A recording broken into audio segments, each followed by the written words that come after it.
Hey there, all you Omega Strikers. Now, I'm sorry, you gotta take a bit of a break from the core hitting gameplay because we're here with OSAS, Series 5, Weekly number 3, for some great matches. My name is Frying Pan Man. I'm here with my buddy, Lego Mage 15. How you doing tonight? I am doing absolutely stellar. Thank you, Frying Pan Man. Yes, we are here. OSAS, Week 3, Season 5, and we're jumping right into it, coming in off of Round 1 of Swiss. This is Round 2 right here, and we're starting off tonight with a Chikara team kill. We got Chikara cheating, and Chikara Catboys coming in on this Tycho map. Prize Fighter, Spark of Agility start. Looks like a Vice and Asher ban coming out here as well. Not a lot of players that I'm particularly familiar with, but something you always like to see. And it looks like we will, in fact, be getting a Juliet pick coming out here from Barando V2. Mikaela on the IME. Looks like we got an IME over on the other side here from Catboys. That does track, I think, with the name. Jet Secret hovering over this Dubu here. Pretty solid on this map as a Dubu Mirror, IME Mirror, and a Drek over on the side of Catboys here. And we'll have to see what people ended up picking for their Awakenings. I imagine it's going to be a widely contested Spark game. Okay, wow, actually two prize fighters, Turbo and Hawstar, taking that prize fighter. And this is actually key tempo on the eject button, IME, and Turbo on forward Dubu here for Chikara Catboy. So very interesting comp over there. Yep, Catboy's looking to kill, but Cheating's going to be getting a lot more of the sparks coming through. Still, Turbo making a really nice early play, but then immediately getting taken out. Brando V2 getting the early level 2 thanks to that XP gain and trying to push the offensive because of it. Still, not going to be picking up much yet off this power play. Tempo doing great work along with Hawstar to keep the defense up, and the power play is over, but still, great glitch pop by Mikaela, going to be bringing it down to one barrier away for both teams. Tempo going to try and move it through with the IME ult, not going to matter, but either way, still going to make it through. Hawstar not getting quite a play there, and Tempo continuing the defense, but not quite enough there. That glitch pop going to make it difficult to do so. You really early flip here, didn't even realize Mikaela had the energy for it, and Tempo is going to be having to deal with Brando, who's going to be bringing it in for a first early point for Chikara Cheating. Yeah, it was unfortunate, bit of an unfortunate clear there from Tempo. Kind of hit it straight up to where Brando was standing. Maybe it got a little bit panicked or whatnot, but it was, it was a tough reaction when those core flips come flying in like that. And Turbo with the big KO off of the soup here, finding another one. I think this is a little revenge kill going on here. There's probably one barrier going down, though, in the 2v3, so a bit of an unfortunate power play. Hawstar down on the bottom, trying to stay free, but Mikaela coming back online here in Jet Secret. Both the goalies, actually, with core flips coming up here. The cannons will come out. Tempo burning that core flip on the air, unfortunately. Jet Secret still having that energy up, but both barriers still remaining intact. And as both teams just kind of battle this out, the forward Dubu seems to be having a little bit of trouble in this first round getting things going. The core has been a bit erratic as Cheating has been pretty able to keep it solidly in their control, like we see right there. Nice little core flip to sink it into that bottom side. Yeah, both teams getting a lot of even interactions here, but in the end, Cheating is just getting a bit more of an edge on some of those interactions, allowing them to pick up those points. Maybe it's the speed from agility. Who knows? Either way, though, first early set of interactions here, not leading too much, but Brando is able to get in the corner there. Turbo, however, getting the kill on Brando. Great revenge from the first point earlier when it was Brando killing Turbo instead. That is also going to give Turbo the 2 prize fighter stacks, making Dubu a bigger presence on the field. Still, though, both barriers going down. Tempo going to have to try and block against that open goal. Still, Turbo and Hawstar making a great passing play there to grab a barrier. Still, with a flip out, but not anymore. I was about to say, Jet having a really good defensive position here. Hawstar, however, making that difficult to continue as the core is being kept up. And Turbo getting in the perfect position. Unfortunately, Jet's going to be whiffing that roll, allowing Hawstar to pick up both barriers, trying to move it away. Brando trying to find the dash punch through, but not going to be able to do it. It's now back on the side of Cheating, who are going to try and make their own point here, doing a great job of keeping it up. But Jet, an impressive pass into the bouncer, is going to get it past Turbo and give Brando a great shot into the goal, meaning that Cheating is going to be walking away here with a nice 3-0. Yeah, Cheating looking very solid in this first set, and will likely be rewarded here. It's Juliet getting first pick. Spark of Strength is on the board, so this could be a 2-spark pickup. Could be pretty nice here. Have to see if that is the pick. Yes, it is. So that's obviously very nice there. Turbo going for the Siege Machine on the Dubu. That'll be pretty solid pickup there. Monumentalist is on the board, but that's going to get picked up by Tempo. We'll ignore the Deadeye there and go for the Monumentalist instead. So we'll see how that pays out. Built diff on Mikaela.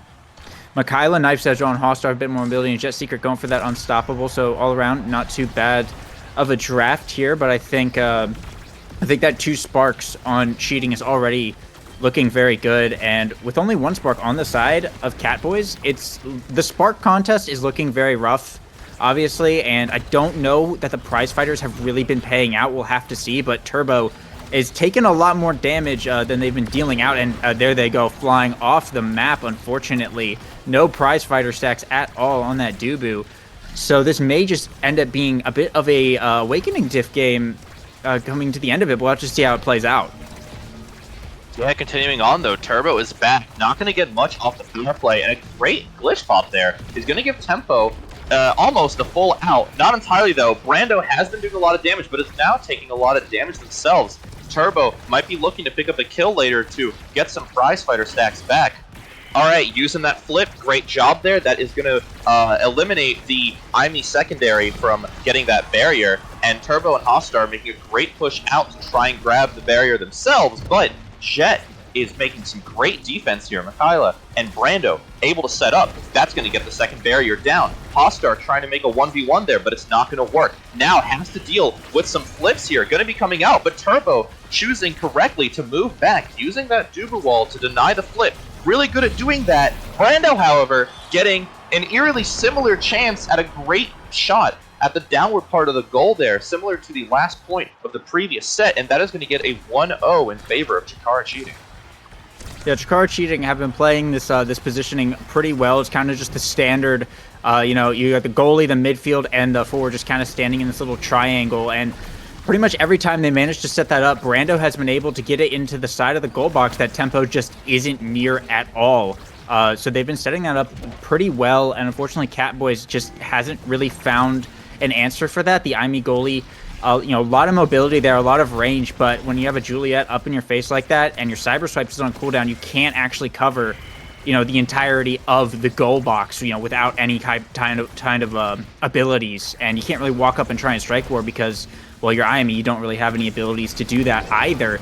So it just results in kind of these wide open nets that we're seeing Brando able to find.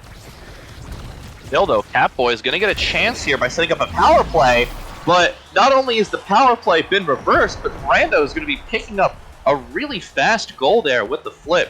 And yeah, I gotta agree with what you're saying here. Cheating has just been kind of running the show so far. Running the power game in terms of damage, keeping that up, and especially even if Tempo is able to get it up there with the IME secondary, it's going to be really hard to get in on the Dubu goalie of Jet Secret, who's just able to keep up a much more defensive play. You can already see it here. Tempo, unfortunately, going to be losing both barriers, and it is going to be now on Hostar and Turbo 24. They backed up a bit, but they're going to have to try and move up and really get those barriers in return. Yeah, it's looking pretty rough here for Catboys. Tempo having to go on the defensive once again. Does have the big cannon, but it's not going to be enough. Mikaela is going to be able to cyber swipes that right in.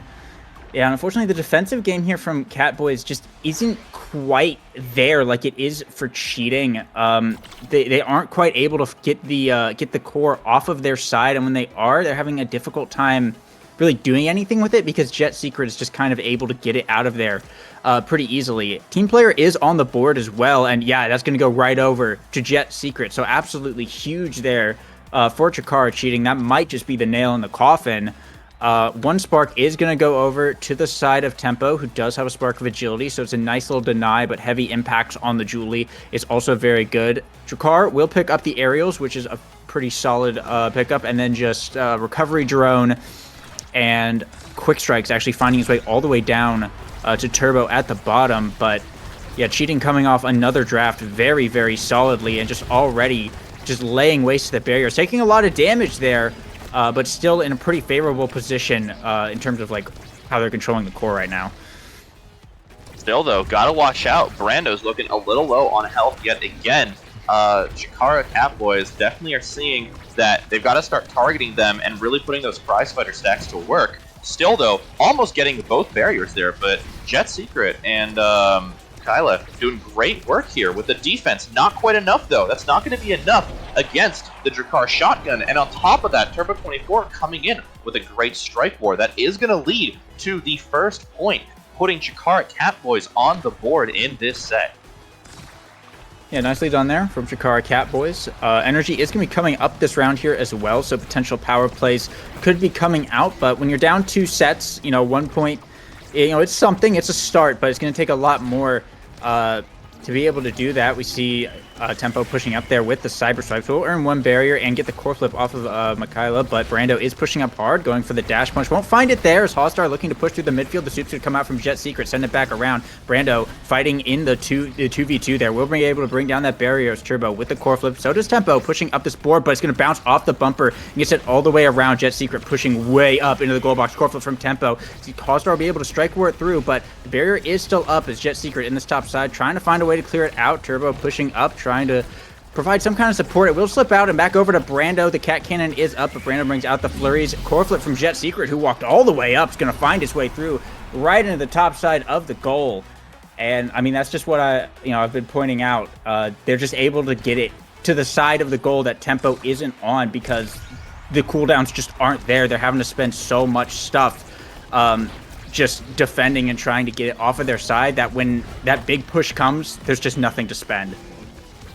Yeah, Chikara Cheating has definitely been riding the momentum here. You even saw the goalie moving up there using the flip there, was fully able to do that because Cheating has gotten a lot more chances to continue moving the core up, while Catboys has been having a lot of trouble having to double or triple goalie on some of these points to really keep themselves in the game. Still, though, that might change here. Hallstar moving in with the flip is going to mean both barriers are down on the side of Chikara Cheating, and Jet Secret thinking they get a chance to throw that log up there, but not fast enough. Chikara has the shotgun ammo to keep moving the core through, and Catboys is finally here on the advantage, moving into set point. Can they finally get themselves the first set?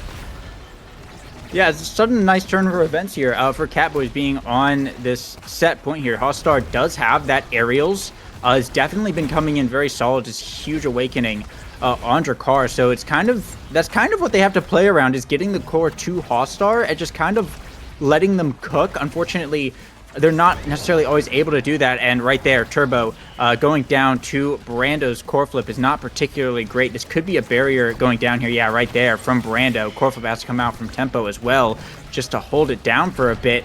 But Turbo back online. They are in a bit of a rough situation here, 2 barriers to none, and an unfortunate little bounce there. Michaela finding that center barrier and then bouncing all the way back into the bottom corner will bring Chikara Cheating to match point themselves. The Tycho angle, it's devious, it's dangerous, and it's sometimes the way to go, and you saw great use of it there by Michaela. Still, though, Chikara Catboys making a really great early play. Hallstar and Turbo working together. That's going to mean both barriers are down. Tempo's moving up with the eject button to try and keep the offensive, but it isn't going to matter in this case, and a barrier is going to be going down for Catboys. Still, though, on the advantage, Hallstar getting a really great pass there from the glitch pop. Not enough, though.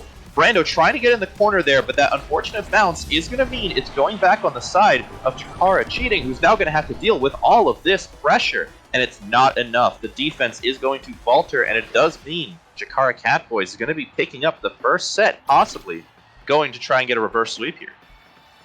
Yeah, very interesting. They managed to bring that one back. It was very close, but Spark of Leadership is on the board. Unfortunately, Hallstar has to deny it.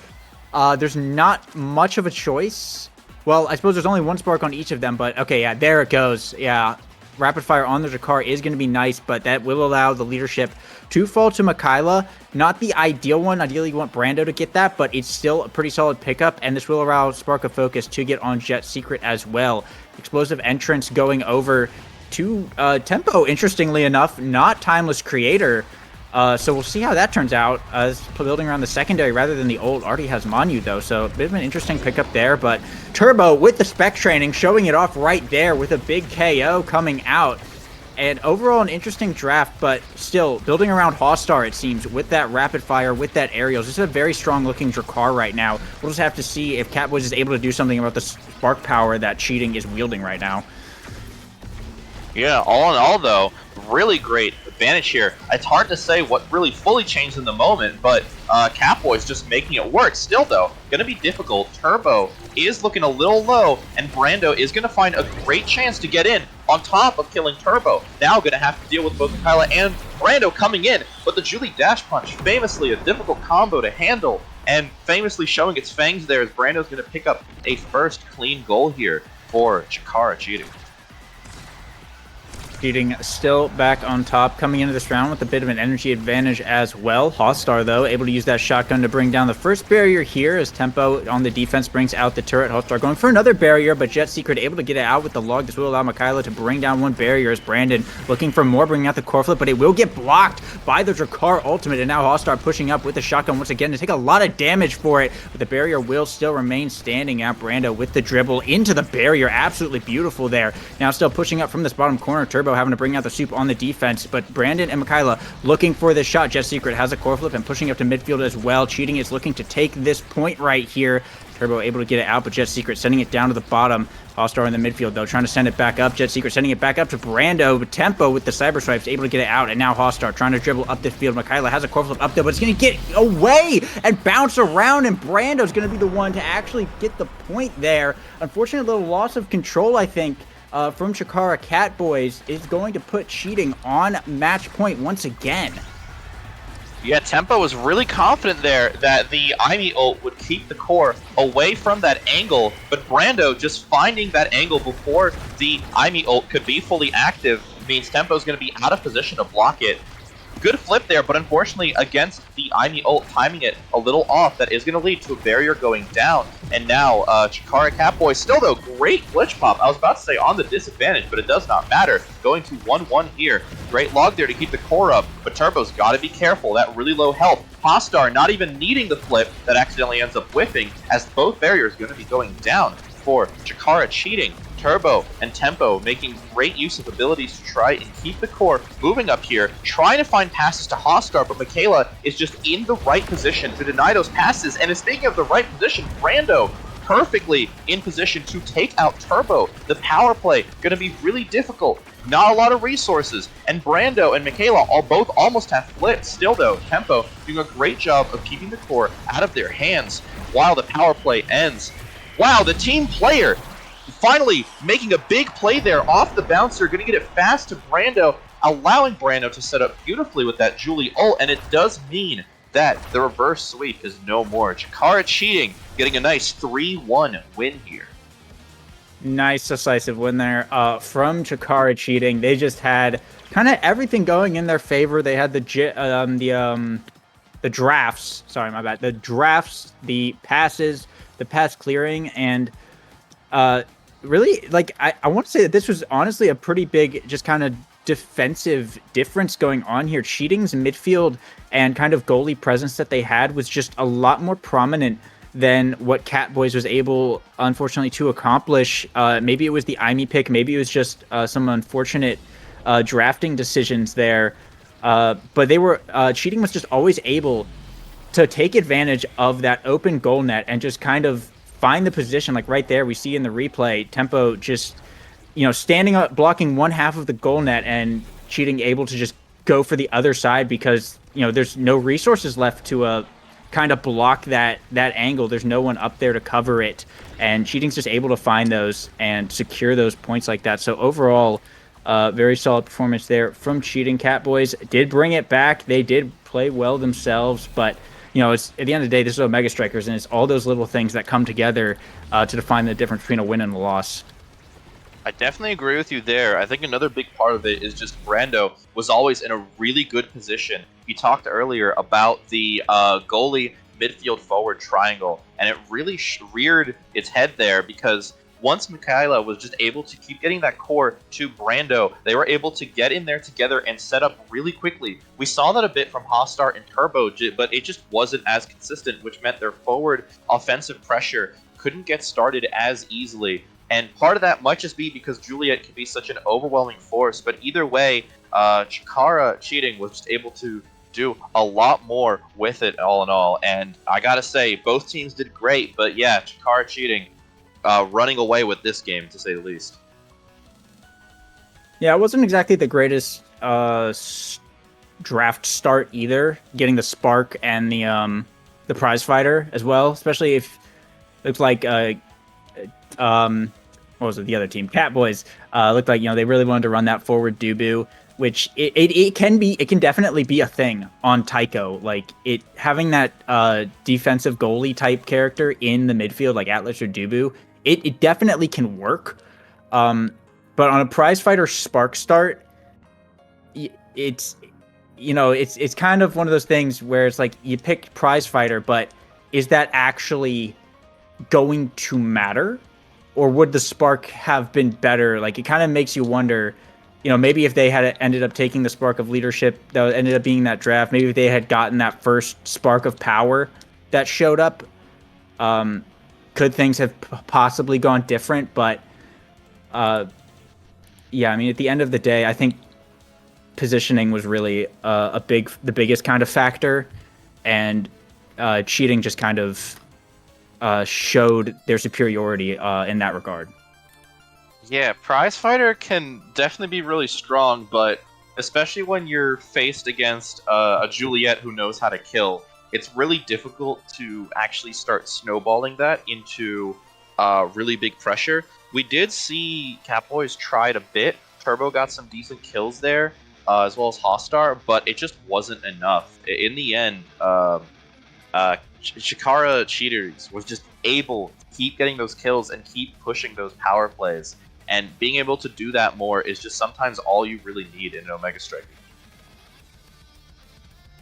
Yeah, absolutely. But we're going to be moving on to our next game pretty shortly here as well, which is actually going to be another Chikara team battle here. We got Chikara Clinkers versus Chikara Candy.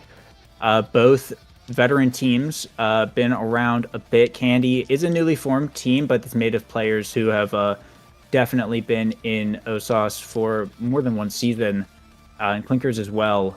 I think actually qualified either last season or the season before. I think it might have been last season they qualified, but didn't make top 3. So they have definitely been around the block, and are looking to get back up there. Probably one of the more favored teams left in the pool right now. So this, I think, is definitely going to be a bit of a more interesting game. I imagine this will probably be a lot closer, just judging by these rosters here. But yeah, it's over on the side of Clinkers. It's Kahone, One True Unicorn, and Captain Yes.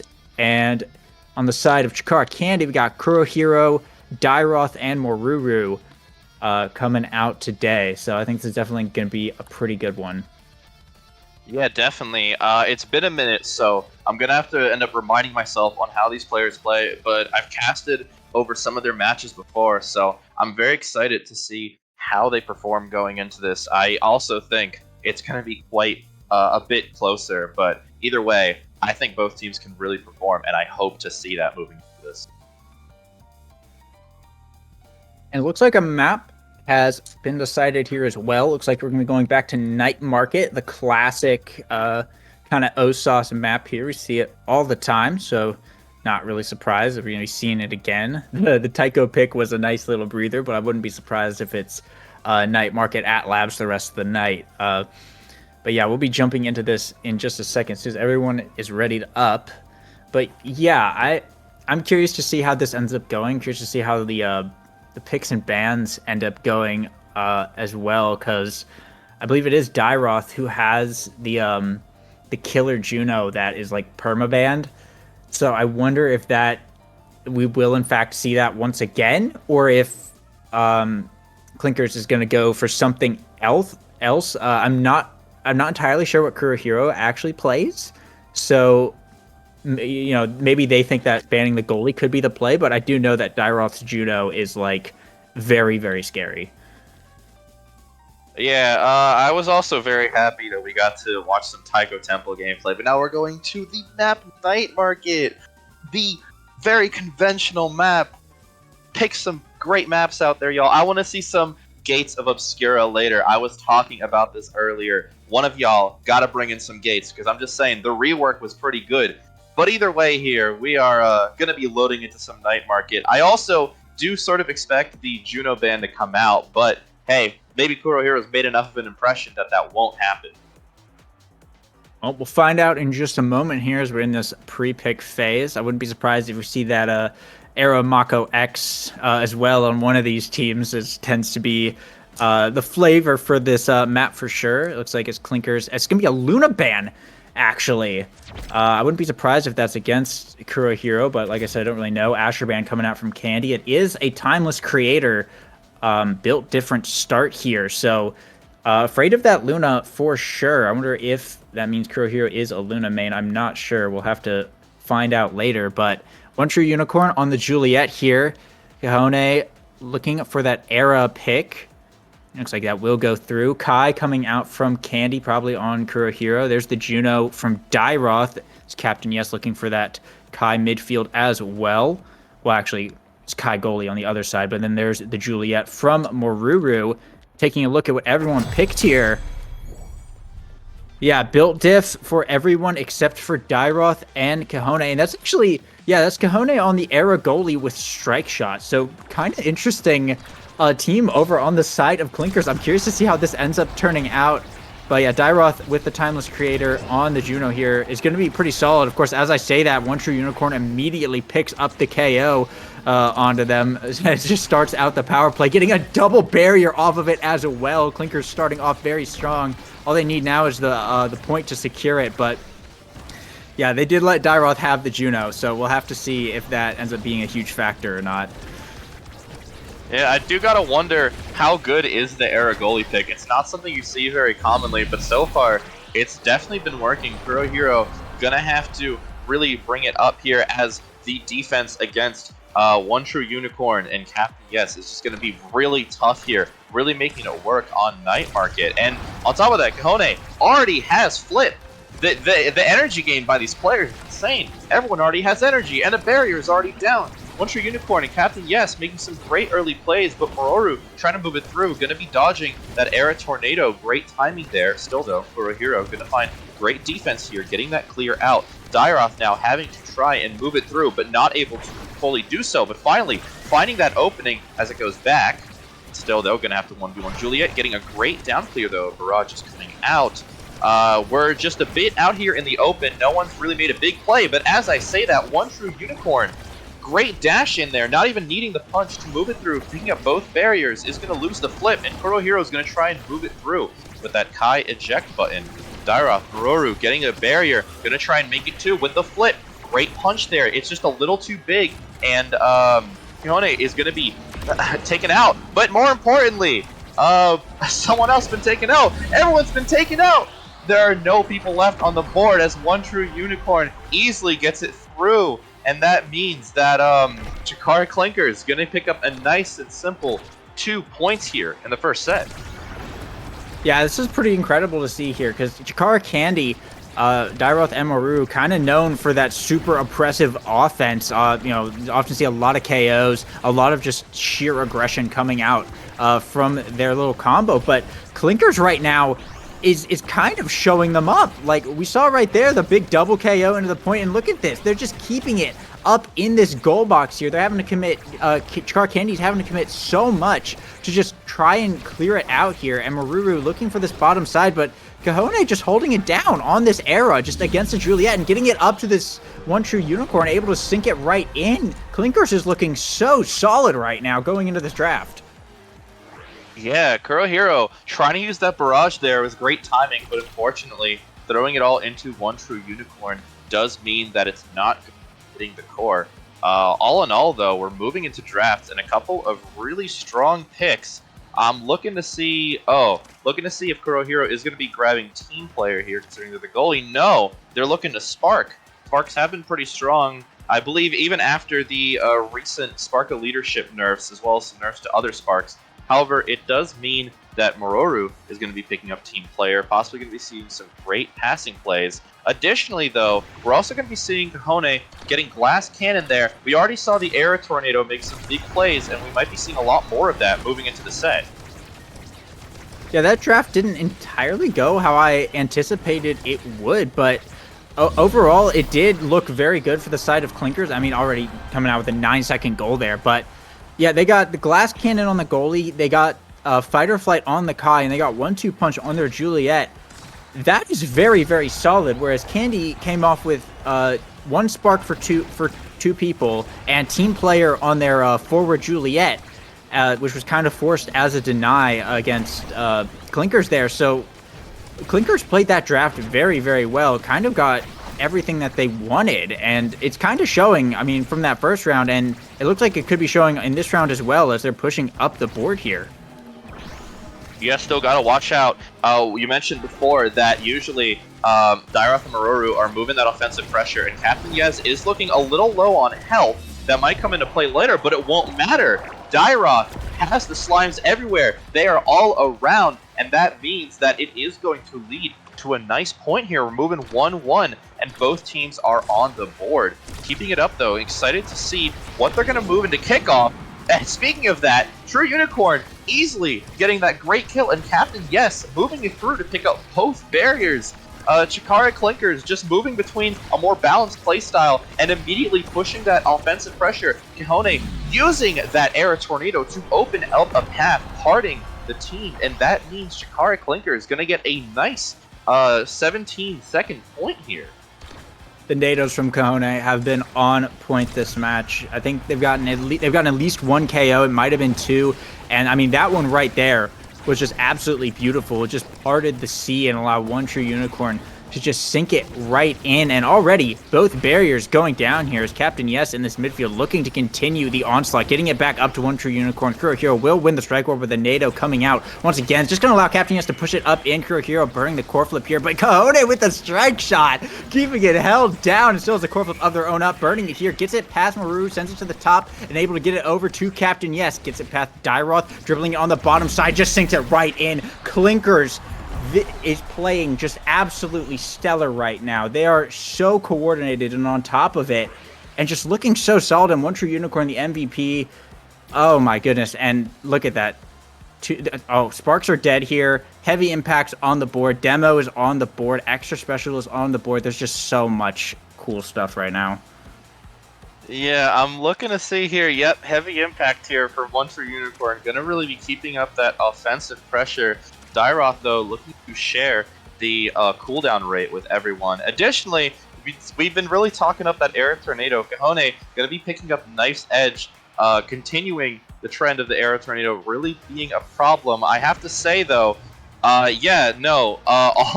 all 3 of them really getting some good picks here on Chikara Clinkers, and we'll have to see how they play their way through. 1 True Unicorn immediately picking up that barrier. The Julie Dash Punch has just been something that has been really difficult for Chikara Candy to deal with, and top of Dairoth being taken out here. Gonna have to be careful losing the Strike War to 1 True Unicorn. The levels are just a little too high there, meaning that Juliet damage and pressure is just a little too much. Still, though, Dairoth is back. The play is over. Watch out for the Air Tornado. Dairoth avoids it. Captain Yes, though, losing the recovery drone res, and is still going to be back up. Dairoth trying to move it through there, but is going to not pick up the barrier. Captain Yes Kahone, though, finding a shot out. Great barrage there from Kurohiro. Is going to avoid that first play, but 1 True Unicorn using that ult there, and Captain Yes following with a great upward shot means that Kurohiro does not have any real chance there of avoiding that goal.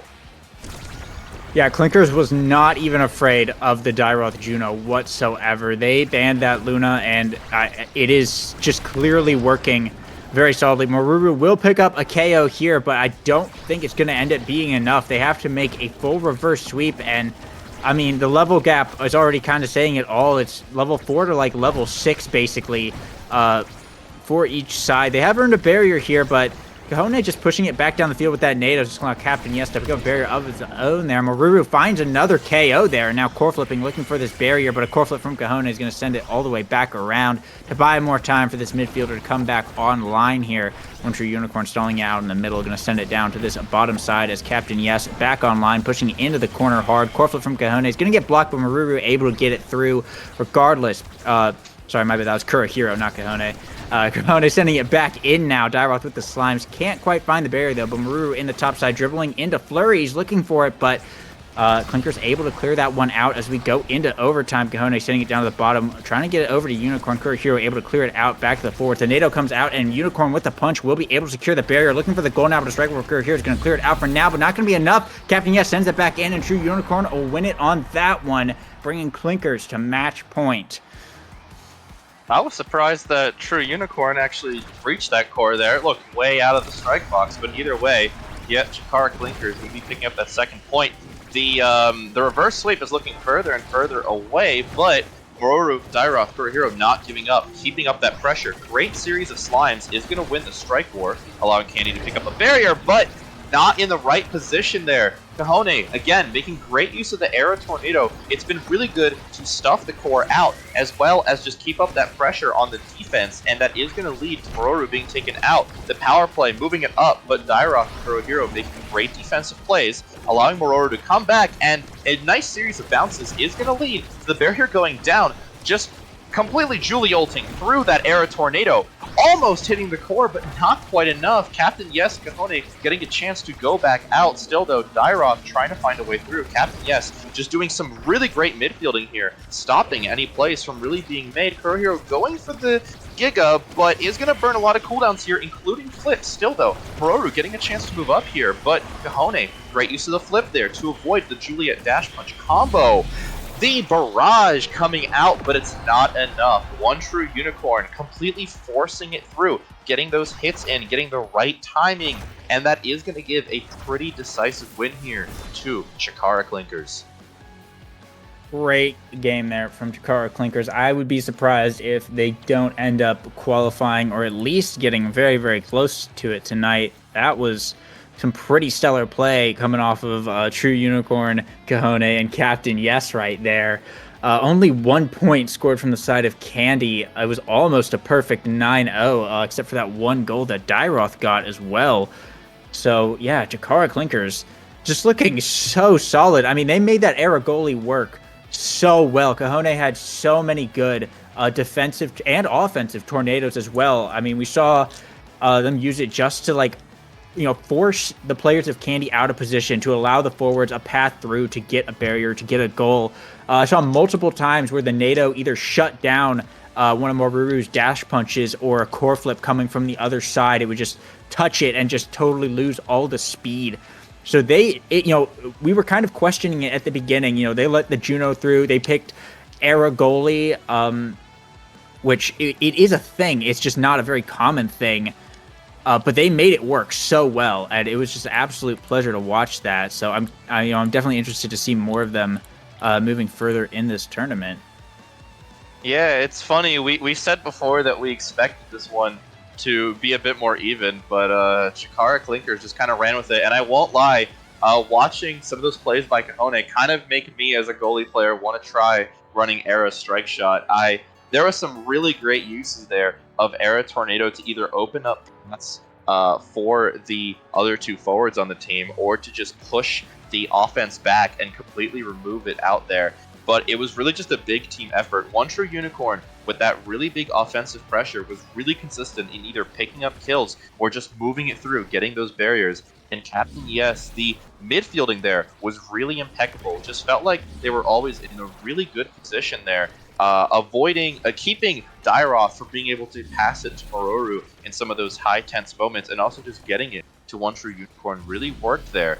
All in all, though, both teams put up a really valiant effort, but Clinkers just had the formula, had the game downloaded, and were ready to move it through, even with the Dairoth Juno coming out. Yeah, it was definitely a pretty wild one. I mean, just looking at this right here, like the core control coming out from Captain Yes, just bouncing it around and just absolutely just tripping up Kurohiro. They just never know which way Clinker's is gonna try and take that core, and they just always had it on lock. Kurohiro did not let Maruru touch that core at any point. Just finding the clears, just not letting that Juliet assert the area of influence whatsoever, and just kept those barriers on lock as Aragoli nonetheless. Like, it's Aragoli against Juliet. You expect that Julie just kind of walk up and, stuff it through, but Kurohiro just utilized their abilities so well to just prevent that situation from ever even coming up, ever even having to be in that position to begin with. Yeah, to be fair, when Mororu was able to get the core in the right position, it was really difficult for Kahone to really counter that. But in the end, with Strike Shot and with everything else working together, Kahone just prevented that situation from really happening much. Kurohiro running that eject button Kai is going to have inherently a harder time doing that, because with eject button, it's really good for promoting some of those more offensive plays and just keeping the core up there with the team. But on the flat defensive angle, it's really difficult to do that, because if you're just not running up in the right position, you get it thrown past you, and then you lose your secondary and have to rely on a lot of your other cooldowns. It does mean Kurohiro had to blow through a few of those cooldowns, and it gave One True Unicorn and Captain Yes just even more chances to throw that core in there. Yeah, I mean, absolutely. It was just kind of the Clinker show the whole time, and I imagine we'll be seeing them in bracket later as well. But Candy still not out of this yet. I think that puts them at 2-1 right now, so it's definitely still in the running if they just win the next game to be in possibly, I think, the winner's side, or to be in pretty well in the bracket regardless. So, you know, still looking pretty good for both sides here, but that was a pretty short game, so we are waiting for some games to finish up here. So we're going to be throwing it to a quick break for a little while, and when we return, we will be back with round 4 of Swiss. Y'all wait for a bit. We'll be back.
And we are back, everybody, with OSOS Season 5, Week 3, finally going into Swiss Round 4 now. Round 3 had a couple late games kind of going on, but we are back at it once again. About to see Chikara Space Train versus Bloom and Doom. All a lot of players that I don't recognize the names of, so it's anyone's guess as to how this is going to go, but those tend to be some of the exciting ones. Yeah, so far we've seen a lot of pretty big KO heavy comps. I'm curious to see if that trend continues. Pretty famously effective, depending on who you play against in Omega Strikers. All in all, though, this is round 4. This is the last chance for these teams to cement their positions into the bracket. So, same here, though. I am not very familiar with a lot of these players, so I don't know what's going to be coming up, but that also just makes me all the more excited to see what they bring to the table. Yeah, and I'm looking at the standings right now. Bloom and Doom sitting at a pretty healthy 2-1 right now in looks like 7th place, and Chikara Space Train. There they are, also sitting at 2-1 right now. So all tied up on that front. So one of these teams will be going 3-1, and one of these teams will be going 2-2 and missing the bracket. So big game here for both sides. This definitely is going to matter a lot. So curious to see how we end up going here. And I think map bans are... I don't think a map has been decided yet. So we are still waiting on that front. But yeah, this is Bloom and Doom. It's PVZ Game of the Year edition. That is the player's name. That is their goalie. Red Cream Soda and Galaxy Stealth. Not players I've seen before, but I love the names and I love the team name. So already kind of my favorite right here. Versus Chikara Space Train, which is Oddnarb, Shiku X, and Hauteen, which also players I have never heard before. So a bit of a wild card matchup going into this last chance for bracket game. I mean, yeah, I was going to point it out if you had. Plants vs. Zombies Game of the Year edition is a wild name, to say the least. Among many of the ones, there's some people that just make some crazy names in Omega Strikers, and that's just another one. Yeah, no, I have no clue what we're going to be going into. Currently, we have it highlighted on Night Market. I'm hoping that just means that the map picks haven't been finished yet, because I'd love to see some other maps, as I mentioned before. But either way, we'll have to see what happens. Yeah. I mean, with a wildcard game like this as well, we don't really know what everyone plays, but the players are readying up, so it might actually be a night market game here. We'll have to see. But yeah, we don't really know what everyone plays, so I'm really not sure how to expect. But both teams have gone 2-1, which is very nice. And I think if I click here as well, you can actually see... Yeah, it looks like Bloom and Doom beat Chikara Chills and beat Chikara Kittens, which is actually pretty impressive, and lost to Chikara Candy. So if that gives you any idea of how they're going, Chikara Chills and Chikara Kittens are not pushover teams. They have made it to bracket before and placed pretty high.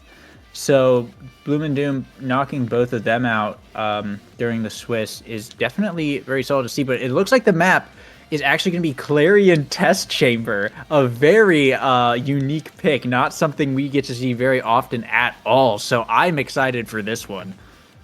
Yeah, no, it's good to see that we've had a variety of maps so far. In general, this game has a lot of variety. For one, it's the first game we're casting here in Swiss that is not between two Chikara teams, although there is still one here. Interesting to see how that will play out. But yes, Clarion, very contentious map. For me personally, it does have some forms that I like playing on, but it also has quite a few situations where the map is, to be honest, a little bit annoying. I'm not a fan of the bouncer version of the map where all the walls cause the core to red core almost immediately.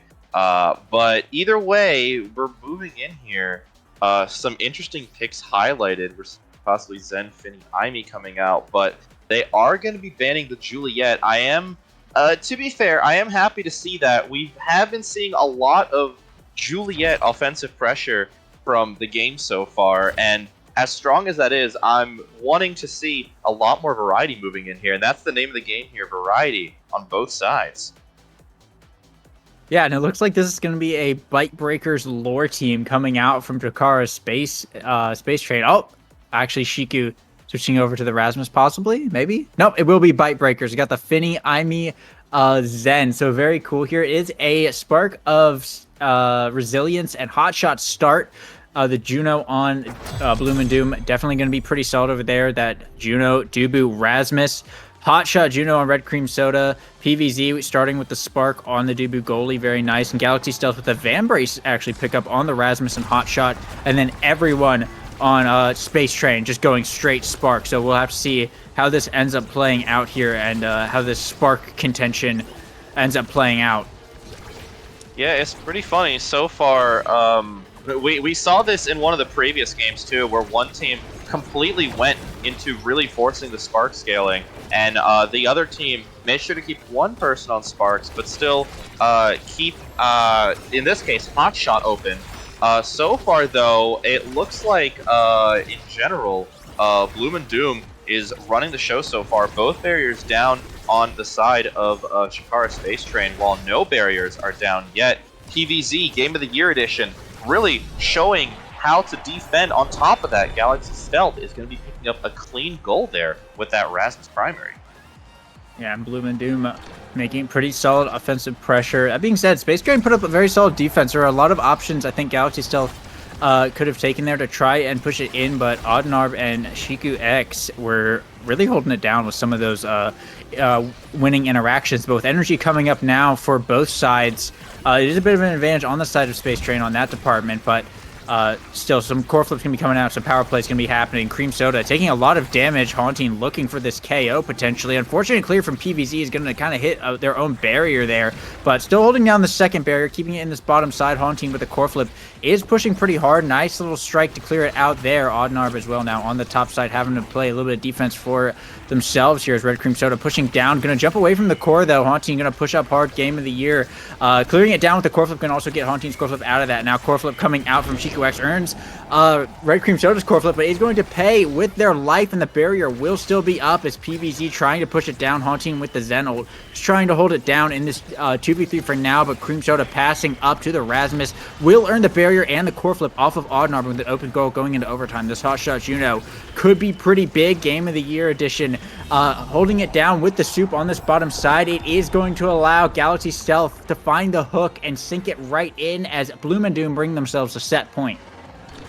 I gotta say, I was already a really big fan of the name PVZ Game of the Year Edition, but I'm also a big fan of the pick here with Momentum Boots Dubu, and they're really holding it down. PVZ really getting some really amazing clears and really just keeping it out of the hands of Huatan and Shiku. And we can see a lot more of that here. Barriers down on both sides, but all in all, Galaxy Stealth just getting a lot more chances to really keep up that offensive Rasmus pressure, and we're seeing it again. And top of the support from Red Cream Soda, it's going to give a nice decisive 3-0 set here for Bloom and Doom. Nice little set there. Red Cream Soda, the MVP as well. Juno is a very dangerous character to have at the top of that draft board, and look at that. We got a Spark on the board, we got Primetime, and we have the dangerous 1-2 punch. This could be 1-2 Hotshot Juno, potentially. Opting to go for the Primetime, actually, so going to lose a little bit of that power, but an additional primary is still really nice. This will allow the Finny to get that second Spark. It is power and resilience, so a leadership pickup could be scary, but for now, not too bad. Size will go over to the Rasmus, so very nice. Agility on the Aimi, though, just building straight Sparks over on the side of Space Train.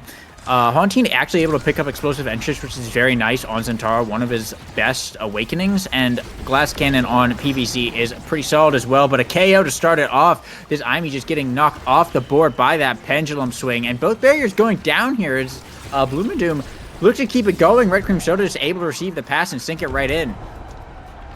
Yeah, I don't know. Galaxy Stealth, Red Cream Soda just making those offensive plays work. You're seeing the barriers falling down one by one. And along with Rasmus picking up great size here on top of Red Cream Soda with the prime time means that, honestly, the pressure isn't going to be stopping for a while. Oddnarp there, unfortunately, missing out on that Rasmus hook on top of all that. You can see the pressure is just continuing. The momentum is really opening up here for Bloom and Doom, and I don't see it stopping anytime soon. Yeah, going hard. Oh, an unfortunate reaction check there. Shiku was not prepared for which way that slime was going to send it. Red Cream Soda, I think that was a manual input. I'll have to see it on the replay. But yeah, just finding another point very solidly. And going into this kickoff here as well, already Bloom and Doom just pushing it on to Space Train's side of the field here, and Galaxy Stealth just able to keep it there and earn a barrier here as well, and energy going to be coming online here very shortly. Oddnarp does have a core flip in the back pocket. This Haunting looking to push up, bringing out the passive from the Zentaro. Will earn one barrier here. Shiko X sending it back in. PVZ with the roll will block it, but Oddnarp able to send it right back through and open up the goal now, pushing hard. The Zentaro in this top side, going for the ult, but Red Cream Soda able to get it out of there with that size buff and push hard, bring down the barrier. Core flip coming out from Oddnarp, but PVZ sending it right back in, has a core flip of their own, pushing up to the midfield, burning it here, sending it straight down. Oddnarp able to hold it down, but Galaxy Stealth still pushing hard. Haunting can't find a way to get it past this Juno right now. With the strike war win there from Galaxy Stealth, that's another point and another set from Bloom and Doom as they're looking to potentially take a perfect 9-0 game. Yeah, no, Bloom and Doom just pretty easily had the resource advantage there. We did see two flips getting very close to being generated on the side of Chikara Space Train, but all three of them had flips available. Galaxy Stealth did lose it as they were about to die, but it didn't matter as Plants vs. Zombies and I'll just made the flip work, keeping that pressure up. Red Cream Soda didn't even have to use their flip, but even just having it in the back pocket means that there is a lot of offensive pressure there. Moving in, though, Galaxy is not going to be able to pick up more size here due to Shiku denying it, but we are going to also be seeing some big power plays here. Oddnarp and Huatin getting a lot of that damage from Prize Fighter and Missile Prop means that we might be seeing more damage coming out here, and sometimes the best way to take them out is just by taking them out.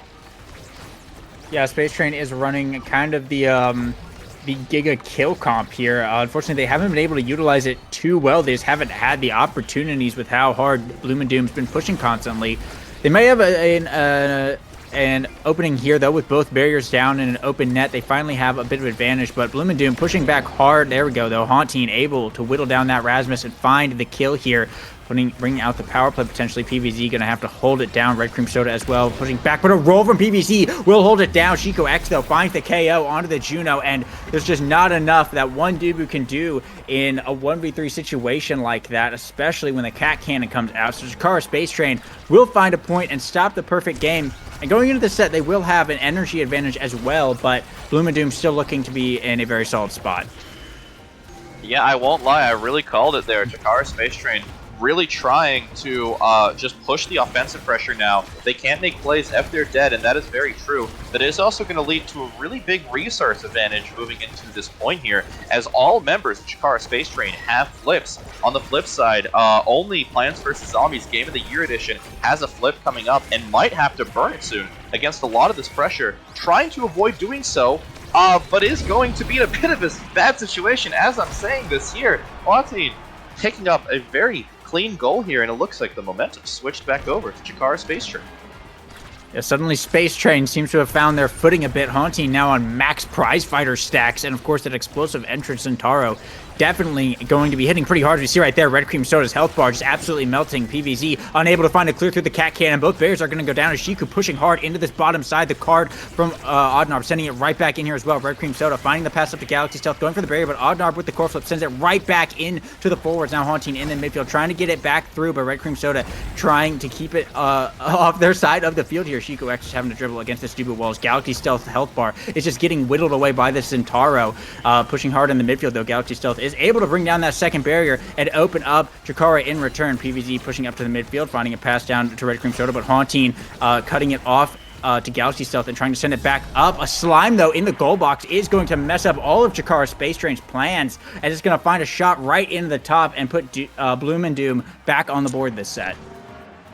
Yeah, as I brought up with the previous matches, the KO comps are now coming out turns out Chikara Space Train just had to really start building it with a lot of that spark on top of all the out of their power gains. But with that point, though, Bloom and Doom putting up a really good fight there. It's a lot more difficult. While you can get a lot of kills off those bouncers, the bouncers are also going to keep the core flying around a lot more, meaning there's less chances to really get people stuck in bad situations, although that might change here with this map. Red Cream Soda is looking a little low, and with this version of the map, that means they're going to get stuck. But maybe not for long, but we might see that coming up even more later.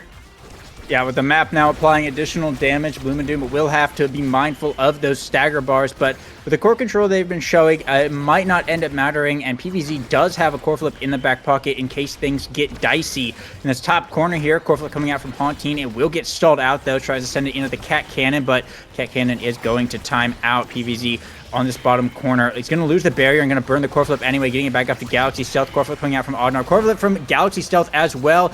Neither will really connect, but Galaxy Stealth will be able to win off the rebound and get the barrier. Both sides open in this overtime now. Strike shot from Audnar, sending it back in the midfield. Red Cream Soda trying to send it into this top side. Slime coming out. Audnar sending it back in, but still able to recover in time. Red Cream Soda jumping in, going for the core flip, but can't land anything as PVZ brings out the soup, sending it way in. This core is moving very fast with these hot shots right now. PVZ still sending it back up. Car can't get it off of their side of the field. She-Correct bringing out the Cat Cannon as PVZ looking for a clear here. Goes up in the top, rolls to try and keep it, but Hauntine able to push it through and find the set for Chikara Space Train.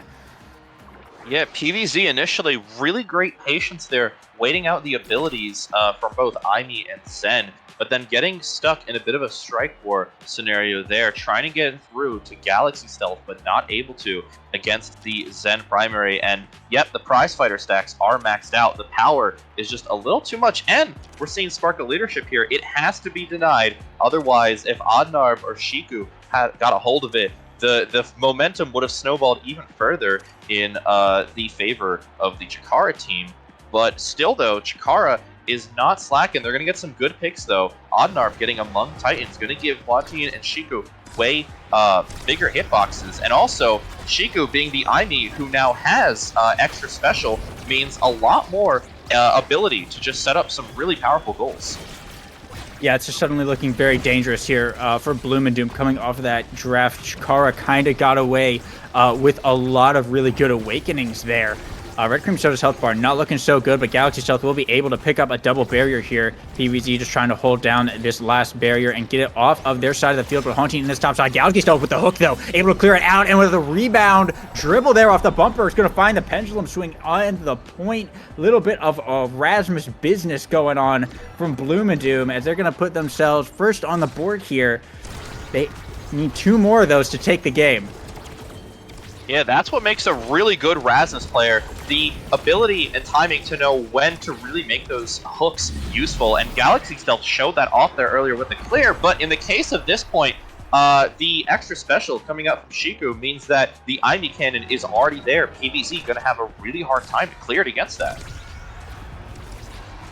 Yeah, Chikara firing right back, of course, and Chikara does have a bit of energy advantage here as well going into this round. That being said, both barriers get taken down here as Bloom and Doom look to push out for even more. PVZ bringing out the soup on this bottom side to block that Cat Cannon. Hauntine bringing out the Zenwell in the midfield. Galaxy Stealth going to steal it away, though, and push it back up the field.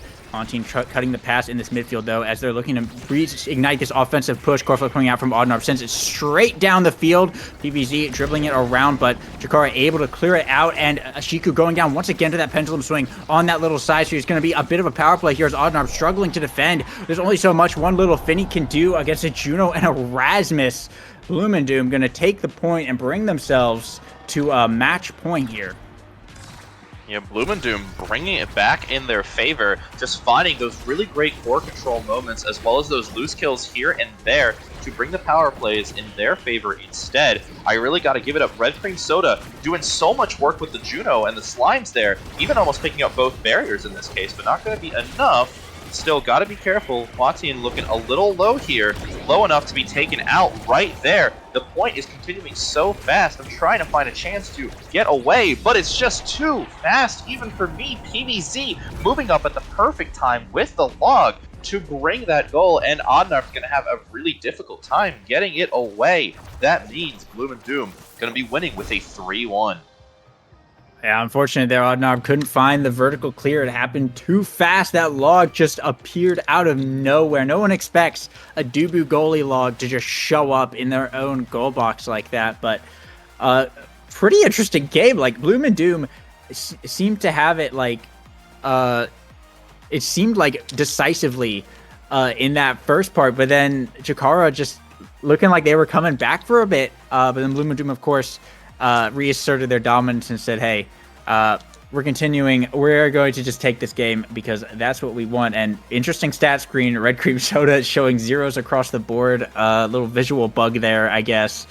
So we're not going to know how much actual participation they had, but I'm sure it was a fair bit. Galaxy Stealth, though, with the 10-goal participation is pretty big, and 4 goals coming off the side of Chikara Space Train. The defense was definitely there from Bloom and Doom. It's a very slow show. I like we said at the beginning, I've never seen this team before. I've never seen these players, so it's always interesting when we find kind of a little gem like this, such as Bloom and Doom. I'm curious to see how they end up taking it in these bracket matches, and if they end up making some noise in this bracket to come, as I think that they have qualified. We'll have to check the standings, but I think 3-1 is good enough to qualify.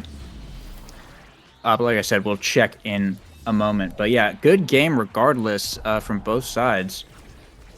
You know, I'd hope they'd qualify after, that performance. Just Bloom and Doom really running it down there, even almost losing the momentum, but quickly just bringing it back. Chikara Space Train, though, had a really good comp initially going. A lot of those big, powerful damages, especially with Finny going in on the missile prop, but it just ended up not being enough. Bloom and Doom quickly found a way to play around it and just keep up that core control that we saw in the first round. All in all, both teams making it work, but Bloom and Doom making it work just a little bit better. And we do know now, the Bloom and Doom is qualifying with a 3-1, so good luck to them moving into the bracket. Yeah, solid game there for Bloom and Doom, and that's they've played, I think they played all Chikara teams tonight. Yeah, they played against 4 Chikara teams tonight and only lost to Chikara Candy. They beat 3 out of 4 Chikara teams. So that's pretty solid there from Bloom and Doom. Like 29th seed or something, pretty low. So definitely made a lot of noise here in the Swiss bracket. We'll have to see how they end up doing in bracket and how far they end up going. But yeah, definitely interesting to see. We're waiting on a few more teams here, but we can take a quick look at the standings. Some teams I think are locked in. I think a few are. No, actually, I think I lied. It looks like Bloom and Doom is the only team so far that's 3-1. Everyone else is still in their matches or has gone 2-2. So, unfortunately, we don't know quite just yet what this bracket could be looking like. Some games are still going on, but yeah, definitely been an interesting night so far. Kind of the Chikara show, other than that last game, of course. Bloom and Doom taking Chikara out of the show a little bit, as Space Train not quite going to be able to qualify for bracket with the 2-2 record. But definitely interested to see how it goes and how many Chikara teams are going to be in this final bracket. I imagine it'd be a fair bit. I think it was like half the teams tonight were like Chikara teams or something crazy. There was a lot for sure.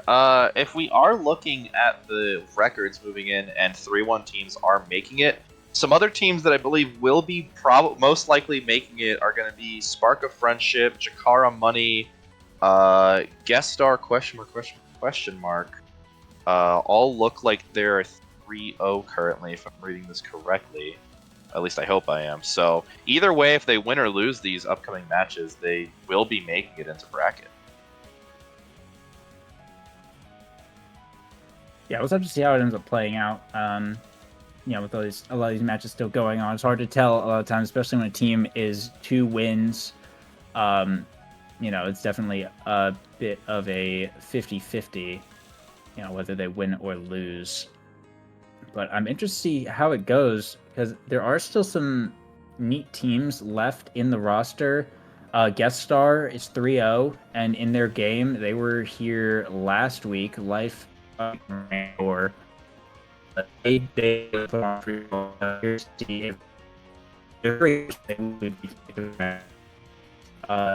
money like that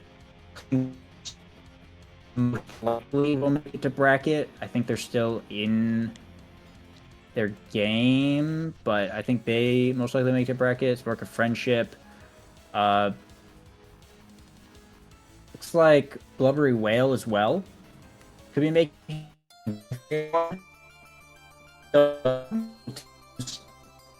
should be in a couple teams I don't recognize as well.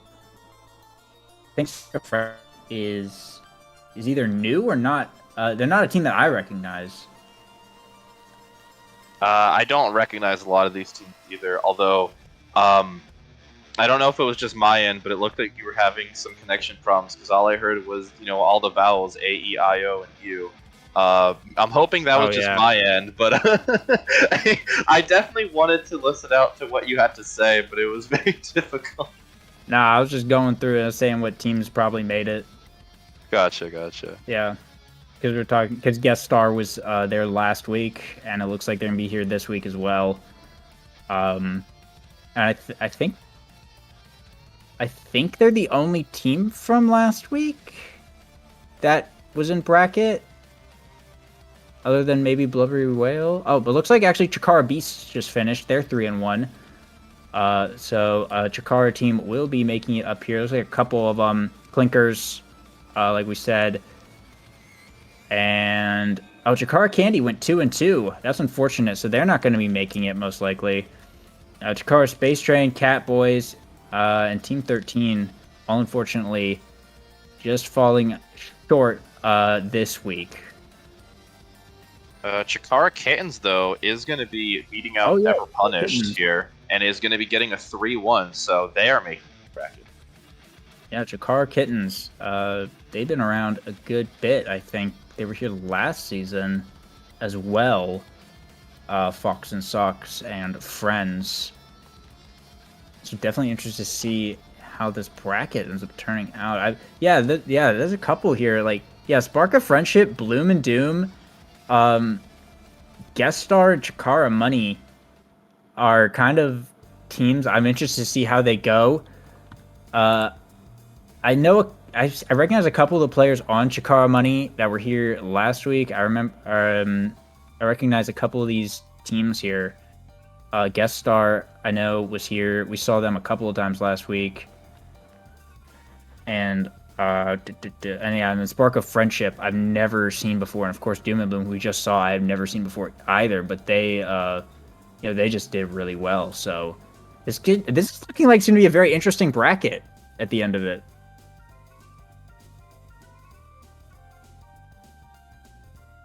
Otherwise, it looks like Chikara Sippers is also looking to take a shot at bracket, as they are 2-1, currently matched against the Wizard Ducks at 1-2. If that means if they can win this, the Chikara will be making another team bracket, but if they lose, then neither team is going to be making it to bracket. Yeah, it was interesting to see those 2-1 teams kind of have to fight each other. That's where it really matters, because one team will make it and one team will not. So yeah, Hope and Cheating still going at it. Spark of Friendship versus Guest Star, they're still going at it. And Wizard Ducks versus Sippers, Chikara Sippers, they are still going at it. So a few games still battling it out to claim these last few bracket spots, it looks like. If we refresh this real quick and look at it, it's Bloom and Doom are confirmed. Looks like Chikara Beasts, Chikara Kittens, Spark of Friendship, Chikara Money, and Guest Star are pretty much all confirmed to make the bracket. That was 1, 2, 3, 4. Yeah, 5 teams so far that we pretty much know, and they're all pretty interesting teams as well. All in all, though, we're still waiting for 3 matches, it looks like, to finish up here, since we still got a bit of time. I guess I should ask you, the most recent, we did recently have a patch for the game, which made a couple of changes. Most notably, though, at least for me, they happened to nerf spikes. They happened to nerf sparks quite a lot. We saw Spark of Leadership getting some pretty heavy nerfs on both the increase from Sparks as well as the individual stats it gave. But on top of that, some individual Sparks, including, I believe, Agility and Strength, ended up getting debuffed as well. It looks like, in general, it's been a very contentious pick bringing Spark of Leadership back, as it has made Spark scaling all the more sometimes necessary depending on the matchup. And we saw that a bit here. Even after the debuff, Sparks are still being used quite heavily by a lot of the teams in the bracket. What are your thoughts, though, on Sparks becoming such a bigger part of the game and the debuff?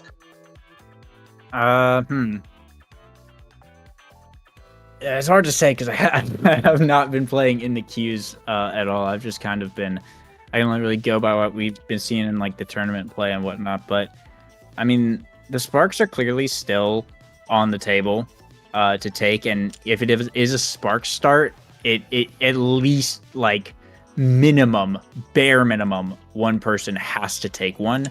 I mean, we often end up seeing 2 people take one, and sometimes even all 3 members, depending on the other awakening, just go into Spark, because like Spark of Leadership, it did get a pretty decent nerf, but just the fact that it is a 5th Spark, not even accounting for the fact that it applies 30% of your Spark effects to allies. The fact that it is a 5th Spark is already like kind of like pretty strong, because it really only takes 2 Sparks to start cooking. 2 Sparks, you're kind of cooking.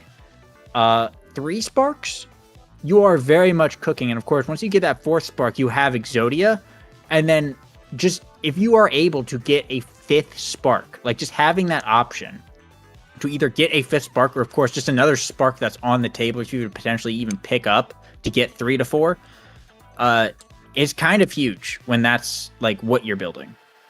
So I'm curious to see, when the next patch comes around, when the next Awakening rotation shows up, if Sparks stay in, or if the Stagger Awakenings come back, or if for some insane reason even the Energy Awakenings came back instead. That was a fun time, though. Yeah. Well, that was an interesting point of history, but yeah, I'm curious to see, like, will they say, what, Sparks are fine, and just leave it in and maybe rotate other stuff out for some reason? Like, what would they even rotate out? Because it seems to be like it's the Exodia builds that are getting rotated around, like going from Energy to Stagger to Sparks, kind of thing. So curious to see like how they end up dealing with that, or if they even see the need to deal with that, or if they just end up nerfing it a lot. So, but, that's just all speculation. Yeah, no, I get you. And I was kind of thinking the same thing. I think they really want to rotate the awakenings around so it's a bit more balanced there, where it doesn't feel like you really need to take something to stay in the game. But it's been really difficult to do that. You mentioned it yourself. We've seen the Energy Awakenings Exodia. We've seen the Stagger Awakening Exodia. It seems that a lot of the time, at least in my opinion, when they try to really rotate out awakenings and change out the meta, they tend to end up changing it to a meta where something else ends up taking priority. And I think that's just a really difficult thing to manage in a game with so many awakenings, so many different ways to play, and especially with the patches coming out, it's going to be something really difficult. It's something we're going to have to see how they actually get around that in the future. And I think there's also a lot of differing feelings on whether it's better or worse for the game to have it be this way. Still, I'm at least happy that the meta has changed up. I'd rather have it be this way than to have it where one thing is just powerful all the time. And at the very least, Omega Strike has done a really good job of keeping that variety up. Yeah, it's true. I mean, also the other one we forgot to mention was Orb Awakenings. You know, the Orb Exodia, the the most fun and interactive Exodia, I think. 'Cause you actually had to do stuff, but um, that could just be me being biased, playing goalie and whatnot. But yeah, I'm curious to see how it goes because, like, let's say they did rotate out all the sparks, right? Or you know what? What if they didn't even rotate out all the sparks? What if they just took out leadership and like two other awakenings, right? And they stuck in um, Ponderer, Orb Dancer, and Orb Replicator. And now, whoa! Suddenly, there are two potential Exodia builds now on the field, kind of like it used to be with the sparks and the orbs there together. I don't know if it would be like a good like balancing decision. I don't think that would be like the way to do it. Ideally, I would think you would want um, kind of a system where you can pick a single awakening and it's fine, or you pick maybe two awakenings that go pretty well together, and like that's the synergy. But I think once you have a system where it's like you have to have three awakenings that synergize together in order to have that build, and there's two of those that are totally separate from each other, like say orbs and sparks in the same pool, that's where it gets weird. And I think that's where you get a lot of kind of nothing picks where it's like, oh, I just have to take Orb Ponderer even though I'm building like rapid fire demo, and I just have Ponderer for no reason because I have to deny the Atlas with Replicator who's right after me. And then someone else is just like building sparks, but they only have one spark because everyone on the enemy team took one to deny them, and just everyone is kind of at base level nothingness. Yeah, I mean, all in all, sparks have just been really difficult because either they're kind of way too powerful because leadership is on the board, or they're way too underpowered, so they end up just, like you mentioned, being sort of a nothing pick. It might be a lot more interesting though to see, like you said, with the double Exodia on the board. I kind of think it would be funny if they did bring back orbs and then decided to add a third orb, because it was Orb Dancer and the other Uh, one. it was dance. Yeah, it was dancer, which was the speed. Replicator was the cooldown, and then ponder. Sorry, replicator was the shared one, and then ponderer was the cooldown one. But That's it. I mean, hey, look, if they rotated out like the sparks and brought back orbs, and then like I don't know something else, I wouldn't be mad. I think some people probably would be, but I don't know. I would think it would be pretty funny. Yeah, it's just kind of hard. Like in an ideal world, it would be like no sparks, no orbs, no stagger awakenings, and like of course you'd have to like make a bunch more stuff, but then I'm sure that someone would just come up with another Exodia build based on like what is available.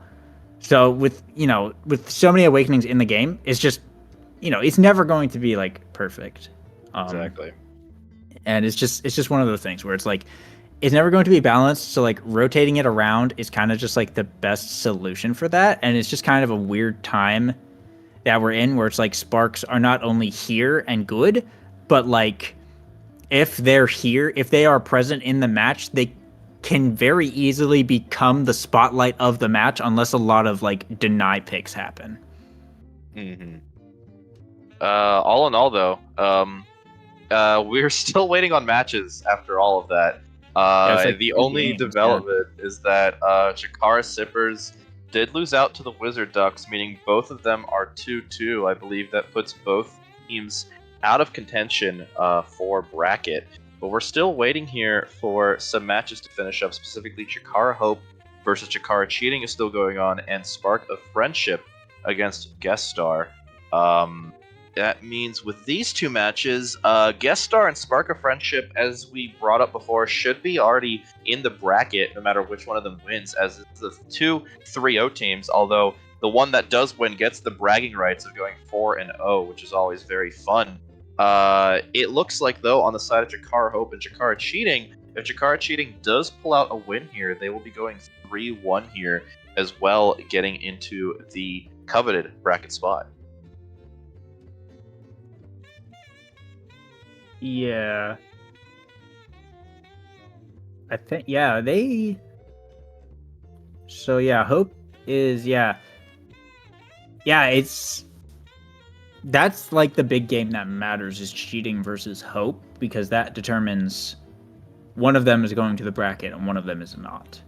But the other one, yeah, friendship versus guest star, they're pretty much both guaranteed to get into the bracket. So outside of that Chikara game, it's looking like it's going to be Clinkers with a 4-0 count, and then everyone else sitting at 3-1, Bloom and Doom, Chikara Money, Chikara Beast, Blubbery Whale, Chikara Kittens, and then Spark of Friendship and Guest Star, of course, are both 3-0. So one will be 4-0 and one will be 3-1. So outside of so those are pretty much all the teams that are going to be going to the bracket, and then of course, whoever wins that Chikara game will be joining them as well.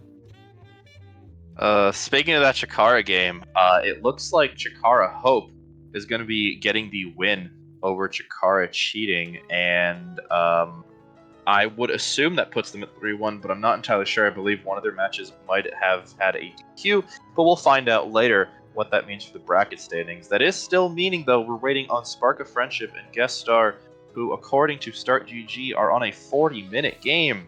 It is very funny that we've been casting a lot of the matches that have gone over so quickly, and despite that, that's just not the trend. The matches that we haven't seen have been just going on very long, to say the least.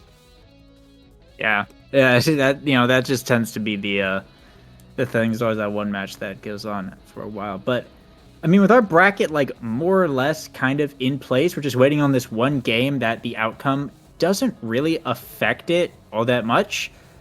I think we're going to want to throw it to a quick break while that game finishes up and the TOs get the bracket set up, so we can, do water and whatnot.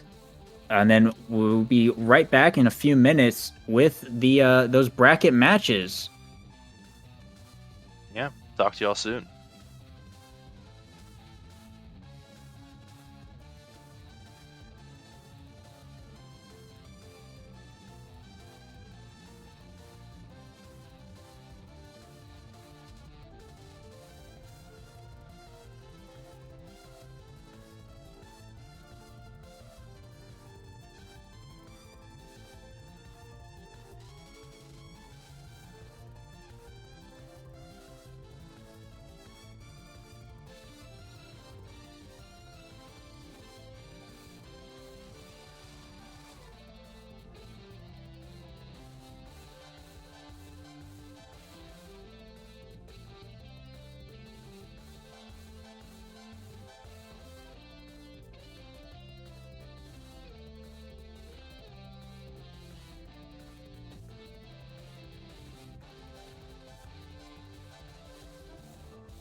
And we are back, everybody, with Omega Strikers Amateur Series Season 5, Week 3. We are done with Swiss, and we are going in to the bracket now. It's us, Lego Mage and Frying Pan Man, back at it. Once again, we're going to be jumping into our first game pretty shortly. It's going to be Blubbery Whale versus the team we just saw, Bloom and Doom. Yeah, earlier we were really gassing up Bloom and Doom. They showed off some amazing plays in that last game, so we're very familiar with them. Blubbery Whale Wiener, that is the name of the team I'm not as familiar with, but I'm excited to see if they contend with some of that great gameplay we saw earlier. Yeah, I know that they've been around at least since last season. I haven't actually seen too much of their gameplay, but I don't think they didn't qualify last season, but they were definitely around. Their team is definitely showing up, in the Swiss rounds. I think in the bracket a few times as well here. So, oh yeah, it looks like hold up, we got a. Oh yeah, it looks like. Hold up, I'm looking at the thing right now, and yeah, they got 5th, they got 7th. Okay, they've been actually a while. Since last season, they've been around a fair bit. They did get they get it 7th and 5th last season. So yeah, they're doing a little bit more actually than I actually even realized. But Bloom and Doom, kind of new around here. I haven't seen them at all before last game. We just saw them play against Chikara Space Train, and they did absolutely stellar. They put on a really solid show, so I'm curious to see how they go up against a more veteran team here in Blubbery Whale, and how that ends up going. I'm very interested to see more of this team, and I imagine yeah, I imagine it's gonna be a kind of an interesting one. This Doom and Bloom, that's was it Red Cream Soda, Plants vs. Zombie Game of the Year Edition, and Galaxy Stealth versus Fluttershy 42, Junior Chaffles, and Mitchie over on the side of Blubbery Whale. Yeah, no. Now hearing about the Blubbery the games they've played before, I'm excited because I think we're gonna hopefully see some really big even plays. So far, we've seen. I gotta say, a lot of shutouts on stream so far. I've been saying earlier, we had those 40-minute games. I'm hoping this game doesn't go to 40 minutes, but I am hoping, for the sake of both teams, that they both really bring it and we get to see some even-sided high mind games here from Bloom and Doom and Blubbery Whales. Yeah, I think I certainly hope it'll be an interesting one. I'm very interested to see more of this Bloom and Doom team. We saw the Rasmus, the Dubu, and the Juno come out last time from them. Curious to see if they stick with it. And this was also the team they played on Clarion Test Chamber. I don't know which side actually ended up picking that last game. But Bloom and Doom looked very solid on that map. They were just able to control that core so well, and I mean, depending on the team that you're playing against, you're going to get different results. So maybe Space Train was just having a bit of an off one that game. Who knows? But curious to see if they continue with the out of the ordinary map picks, or if we will just end up going back to Night Market or something. But if we got another Clarion game or some other kind of out of pocket map, I would not complain. Yeah, no, not a lot of teams tend to really like Clarion. It's a pretty contentious pick just because you have to play around all those different map versions. But Bloom and Doom showed that when the map works, it can really work well for your team if you learn how to play around it. Though, so far we've gotten a good variety on maps. I am hoping that get a bit more of that. I'd love to see, I said it before, I'd love to see some Gates of Obscura gameplay. I think that is also another map similar to Clarion, where if it can be really difficult to grasp it sometimes, but if you and your team learn how to really play around it, you can run circles around teams that don't. And when both teams know how to really play those portals. It makes that map really shine, at least in my eyes. So I'd love to see some of that personally, but either way, I'm sure whatever map we get, both teams are going to make it exciting. Yeah, I certainly hope to see it, but yeah, it looks like the map bans are probably going on right now, so I will see that in a bit. And I know we talked a bit about like the sparks and whatnot, but I'm curious. So we know about this this Asher thing, this Asher tech with the secondary about the buff shortening the strike cooldown in the goal box. We haven't really seen much Asher goalie going on tonight, but like how insane do you think that actually is? Like, how impactful is that actually as a strategy? Like, they Odyssey always seems to be trying to do everything in their power to make people play Asher as a goalie. So, like, how good do you think Asher goalie, like, really is right now? Yeah, no, like you said, Odyssey, the changes so far they've made to Asher have been pushing Asher a lot more to be a goalie than a forward, with changes to the primary, changes to the secondary hitbox, and now with us understanding more about how the strike cooldown buff works with Asher goalie, just becoming a much stronger pick in that regard. Ultimately, I do find it funny that we hadn't even really. There have been people that saw that before, but it wasn't really widespread knowledge until recently.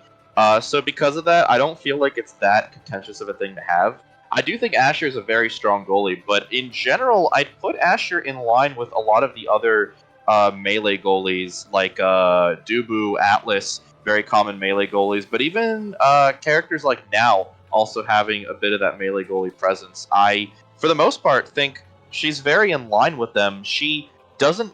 She has like the least amount of range out of a lot of the melee goalies, but makes up so much with the stopping power and Asher's ability to just throw the core past people.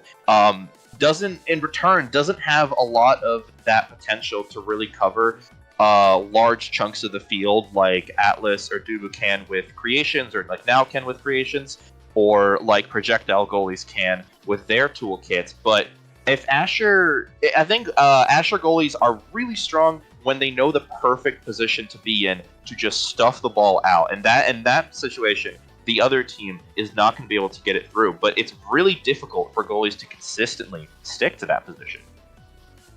Yeah, and it looks like a map pick has come in here as well, though. It looks like we're going to be going over to Oni Village. Haven't seen that one tonight. Not a super common pick in this series, it feels like, but it's always interesting when we get a game on there. Very positioning heavy map.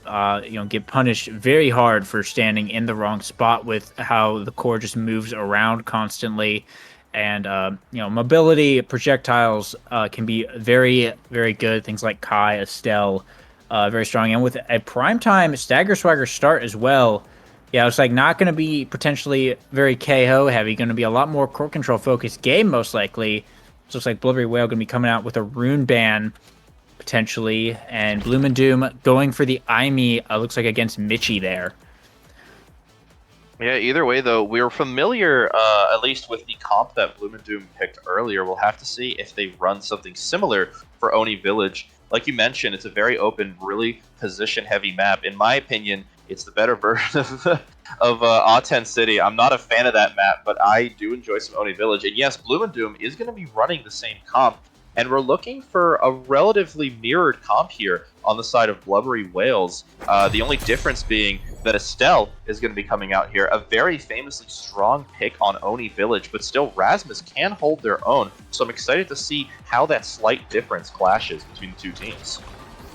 Yeah, it looks like Bloom and Doom running the same comp that they were running last game. Red Cream Soda on the Juno here to take the Primetime Galaxy Stealth as well. PVZ going for that Stagger Swagger, and just everyone else on the side of Blubbery Whale just opting for that Primetime. And it looks like one barrier going down here for each side. Going to put us in this little diagonal setup.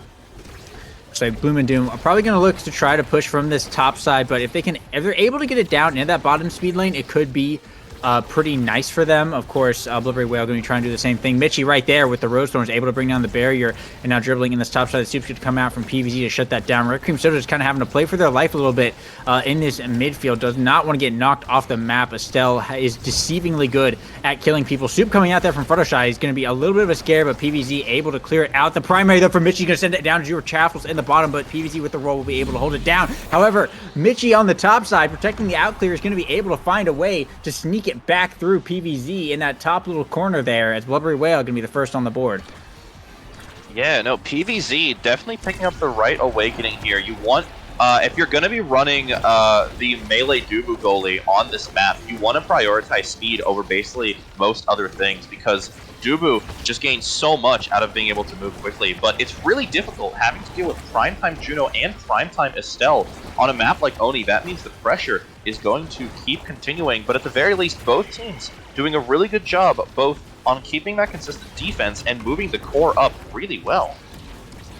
Yeah, and energy is going to be coming up here. Mitchie going for the core flip from pretty far distance there. PVZ will be able to block that one, but Junior Chaffle is going to have energy up soon, as well as Red Cream Soda. Galaxy Stealth dribbling in this top side with the Slimes there, trying to get it past this Dubu wall. It will time out, but Mitchie in the midfield is going to keep the interruptions going and do what Estelle does best. But core flip coming out from Red Cream Soda is going to find the KO onto Mitchie here. 2v3 now as Galaxy Stealth looking for this barrier, is going to find it on that bottom side. Fluttershy just trying to stall it out, but hits it right into the hook.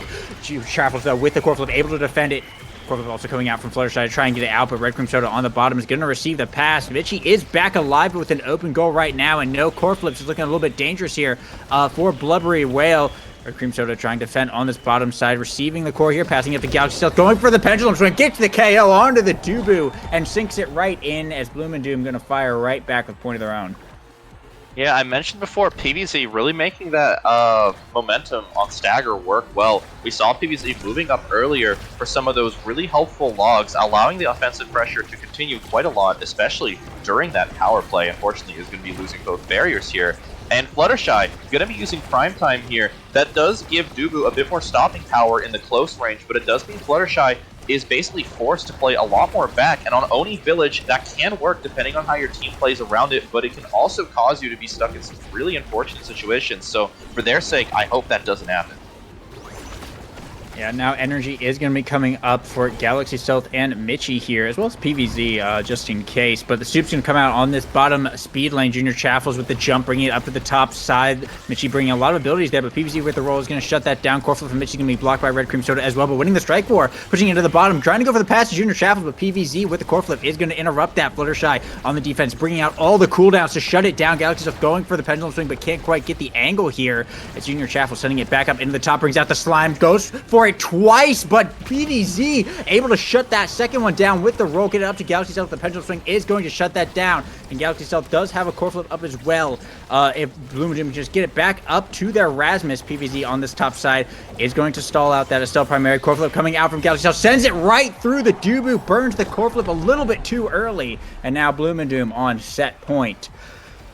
Yeah, that was just some incredible timing there. Galaxy Stealth showing where Rasmus can be insanely strong on that forward pressure. Fluttershy putting up a really good effort, but is having some trouble against some of those classic Rasmus tricks. On top of that, though, Red Cream Soda is just doing a lot of really good work in the midfield, finding those nice clears away from PVZ to then get the core up to Galaxy. We talked earlier about the conventional midfield forward goalie triangle, and it's been working its magic so far, at least in favor of Bloom and Doom.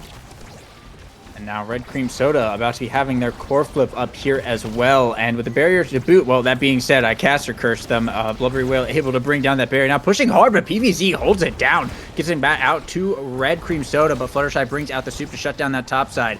Both goals open, though. 20 seconds still overtime as well. Mitchie trying to get it back up to Junior Chaffle from PVZ, bringing out the Soup here. It's going to particle accelerator around. PVZ gets the Soren angle, but it's not going to matter because Junior Chaffles is down there to just strike war it right in and bring Blubbery Whale to set point as well. And this is looking to be the closest game we've seen all night.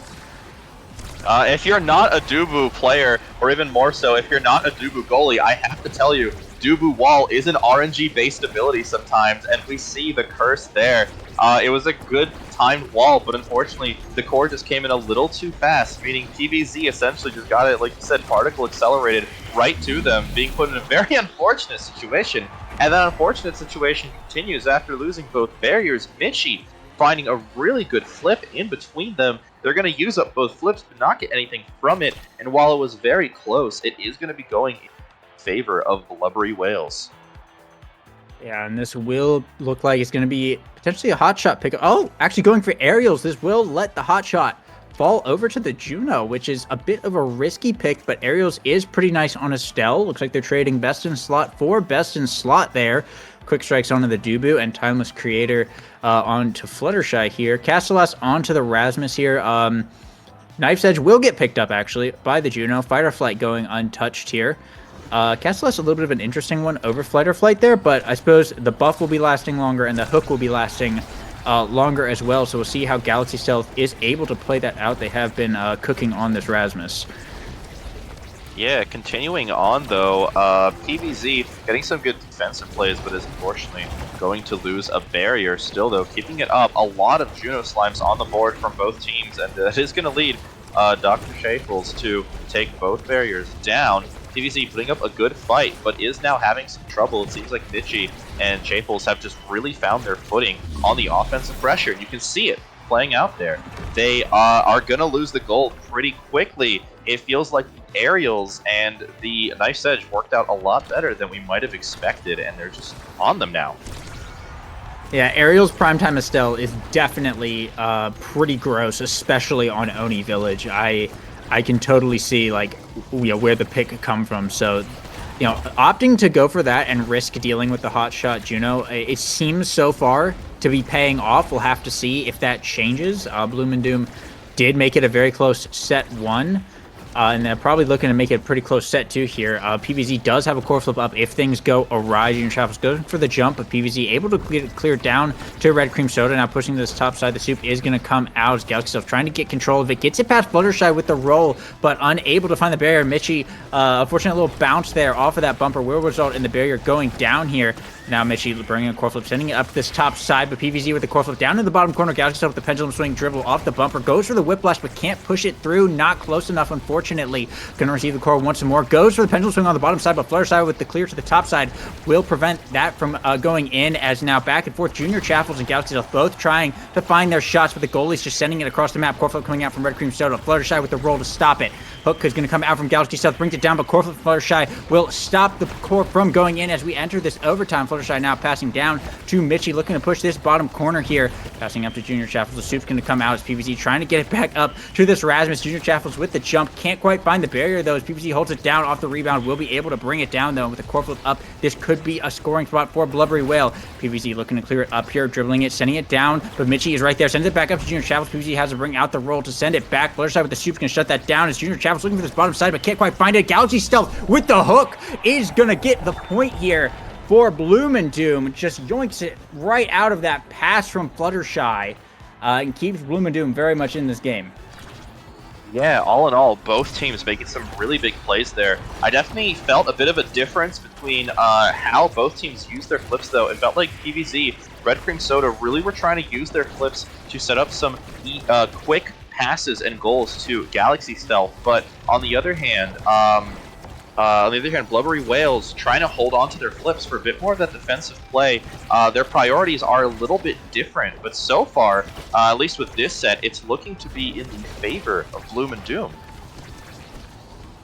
Yeah, Bloom and Doom looking pretty solid. They do have a barrier.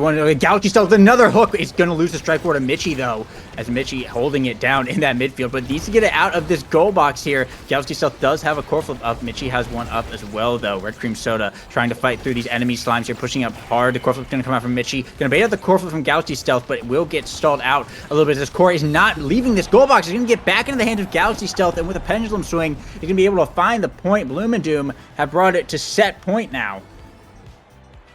That was so fast and difficult to see, but if you didn't catch it, Red Cream Soda made an amazing play there with the slime, quickly intercepting the core away from Mitchie and getting it so fast to Galaxy, who was just able to really quickly set up that amazing pendulum sling, like you said earlier. But it was just the incredible, really quick team play that these two generated really made that point work. And speaking of slimes, Junior Chaffles just did a little self-pass there to bring down that barrier and bait out Red Cream Soda's strike. So that was pretty fancy there. This being said, core flips are up. PVZ burning it right there. Fluttershy burning one in return to trade there. Now Red Cream Soda going for the core flip. It's going to get stalled out by Mitchie's Roadstorms, though. Galaxy Stealth with the hook. Going to try and go for this bottom one, but Fluttershy with the roll, able to stop it. Now back in the hands of Mitchie on this bottom side. Trying to get it up into a position where Junior Chaffles can do that with the jump, with the strike war, able to bring down the barrier. Now an open goal to 2 barriers. Well, make that 1 barrier now. Mitchie trying to push it back up and try and find this point here. Galaxy Stealth with the little strike went out that pendulum. Going for the hook now. Brought down the barrier. Looking for this point. Pushing it hard as we enter this overtime. Junior Chaffles on this top side trying to stop that. And with the ping pong, will find the bottom of the goal net and bring it to set point. Once again, tied set point for Blubbery Whale and Bloom and Doom. Yeah, PVZ was in a tough situation there. Really was looking to get that pass to Red Cream to really set up another great goal situation, but Junior Chaffles, they don't have their doctorate yet, but Junior Chaffles did see it. A great Juno jump, completely cut off that pass lane and gave them a really nice and clean chance to grab that goal there. Yeah, and now energy coming up. It's anyone's game. Junior Chaffles with the core flip, but PVZ with a point-blank strike, able to block it. Now getting it down to Red Cream Soda, but Mitchie with the intercept with the Estelle Prime. He sends it to the Juno Slime, and it does bring down the barrier. PVZ burns the core flip here as well. 2 barriers to none as Galaxy Stealth pushing up with the Whiplash. Will secure 1 barrier here, going for a core flip, but the Slimes are in the way. Junior Chaffles 1v3 with the jump self-pass. PVZ with the roll is able to intercept it. Mitchie, though, with the aerials blink up in the top side. PVZ has to bring out the soup to shut down that play, but back in the hands of Mitchie. Trying to get it up. Junior Chaffles on this bottom side sends in the Slime as it bounces up toward the top. Going for the jump, but the Slime can't reach it. And now Red Cream Soda is the one on the bottom side, trying to get it back up to Galaxy Stealth, but Mitchie with the pass. PVZ has to roll to shut down Junior Chaffles there, sends it right back through, and now Fluttershy trying to get it down to Mitchie, but Red Cream Soda with the Slime is going to bring down the barrier instead. PVZ trying to get it back up to the forward, but Fluttershy does have a flip in the pocket. Junior Chaffles going for the shot. PVZ able to clear it out as we're in this overtime now. The Korg moving quite fast back in the hands of Galaxy Stealth, looking for the shot, will find it off the dribble, gets the core flip and everything. Bloom and Doom take a set of their own. Yeah, initially Fluttershy, smart log there, throwing it up to change the timing a bit, but it also ended up messing up their timing to defend the core. It gave Galaxy Stealth a nice opening there in the bottom, and it also caused Flutter to, unfortunately, with the flip. And that, when both teams are really playing those big even points, those small little errors are going to lead some unfortunate consequences. However, some pretty big picks coming here. Team player, always famously a very strong pick on the open fields of Oni Village. That is going to be going over to PVD, who has been running it with the defense. But we're also going to be seeing explosive entrance on Red Cream. A bit more of that mobile Juno play on top of all in all. Also, we talked about it earlier, Sparkle Leadership also coming up. But as I say that, it doesn't matter because PVZ unfortunately loses both barriers here. Let's see where they go from here, though. Yeah, Galaxy or Red Cream Soda able to bring down 1 barrier of their own now, and yeah, that team player is going to be a pretty huge pickup here. That Dubu build is actually looking pretty scary on PVZ. That being said, Mitchie and Junior Chaffles are definitely threats just by the characters they're playing. Juno and Estelle on Oni Village can be pretty terrifying to deal with, and as we saw right there, they can just manipulate the core so far away out of PVZ's sphere of influence that having the quick strikes and that team player might not even matter. 1 barrier is going to go down here. Galaxy Stealth take a fair bit of damage, and actually Junior Chaffles actually picking up the KO there pretty big, as it's now this 2v3. Red Cream Soda will bring down 1 barrier here. PVZ brings out the soup just in case to keep it going, but Red Cream Soda 1v3 and brings down a 2nd barrier as Galaxy Stealth is back online. PVZ has a core flip up and everything just in case, so we'll see how they end up playing this. Junior Chaffles with the strike war win is going to force PVZ to core flip to get it out of there, but Mitchie also has a core flip up here. PVZ clearing down to the bottom side. Red Cream Soda Soda having to fight a million slimes down here to try and get it out. And Mitchie with the Stealth primary is going to get the KO onto Red Cream Soda and look to push this barrier now. Galaxy still with the Strike War win. He's going to buy a little bit of time, but Corflip coming out from Mitchie passes up to Junior Chavels. PVZ with the Strike War, able to defend though. Now keeping it on this bottom side where Red Cream Soda will respawn. Fluttershy clearing up to the top side. Does have a Corflip just in case as we go into overtime now. PVZ down to Galaxy Stealth, back up to Red Cream Soda. Mitchie teleports in to block it. Junior Chavels with the Corflip going to get blocked by the Soup as well. And now Mitchie on the bottom side trying to keep this push going, passing it to the slimes, and PVZ strike warring a slime on the barrier, able to keep it up. Galaxy Stealth getting up to Red Cream Soda, but will get shut down by the Dubu abilities there. PVZ just dribbling it, buying it a little bit of time, looking for the clear. Will find it out this side as Red Cream Soda going for the slime, gets blocked with the log, but to pass down to Galaxy Stealth will force out Fluttershy's core flip. Red Cream Soda can't get to the jump though, it's moving a little bit too fast as Fluttershy goes for the up clear to Mitchie, but he hits the back of the Soup and goes in. The roll doesn't reach it. It's an own goal from Blubbery Whale. Oh, you hate to see it, but that will tie up both these teams in this set. Yeah, you have to give it to Bloom and Doom though during those points. It might be really difficult to remember after the insane length that point took, just due to both teams really making it work. But after Galaxy got taken out so early in the round, Red Cream and PVZ really quickly made it work and immediately found both barriers being taken down, giving great timing for Galaxy to come back out of the power play. Currently, though, looks like Red Cream might be a bit AFK, but that is not stopping them. They're still playing the point. PVZ and Galaxy still keeping a barrier open. Hopefully, Red Cream comes back soon to take advantage of the open goal. Yeah, Galaxy Stealth winning the 1v3 did bring down a barrier here. Will with the core flip, unfortunately, Fluttershy sending it at a nice wide angle to avoid the Rasmus catching it here. But yeah, while they're waiting for Red Cream to reconnect or return to the keyboard or whatever, they're holding down this 2v3 very well. Now going into overtime, Mitchie down to Junior Chaffles will secure it with the Estelle ultimate there. The Fluttershy clearing right up to the Rasmus hook. Galaxy Stealth finds the goal into the bottom pocket. Oh my goodness, Galaxy Stealth just absolutely cooking this right now. Bloom and Doom just winning the 2v3 and taking the point regardless. And yeah, looks like the players will be waiting here. They should have 2 minutes for Red Cream Soda to reconnect before they have to play it out. But yeah, what round that was from Bloom and Doom.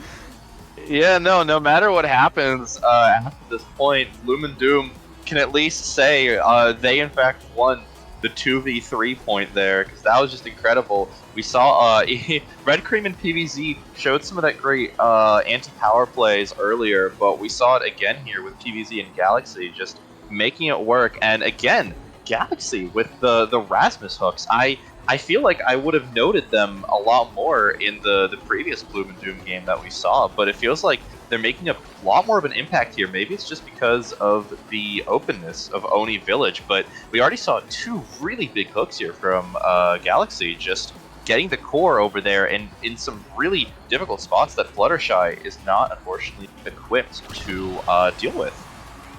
Yeah, and that last hook especially, Galaxy Stealth did that like right before Fluttershy even interacted with the core. Like that wasn't like a snipe, that was a call out.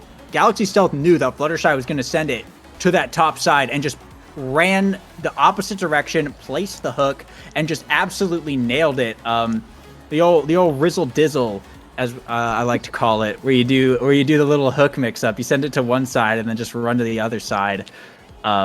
Which, I mean, it's basically, that's just how the hook works, but it's just funny. Sure. So, yeah, regardless, yeah, Red Cream Soda, unfortunately, still out of commission here, but Bloom and Doom in the lead nonetheless. Geez, I really hope Red Cream is able to come back so we can see the rest of this game, as it's been just so close. It's been back and forth, 1 point to 1 point. This entire time, the closest game we've had all night. We've seen a lot of 3-1, 3-0 games. So to see one that could potentially go into set 5 like this with these 2 teams is incredibly exciting. I certainly hope we actually get to see that. Yeah, no, I'd like to see a lot more of it at least. Fortunately, Red Cream's still out of the count. Gonna have to act as a pinball bumper there for a bit against abilities. I didn't check how much time we have left, but we're still gonna be waiting for a bit.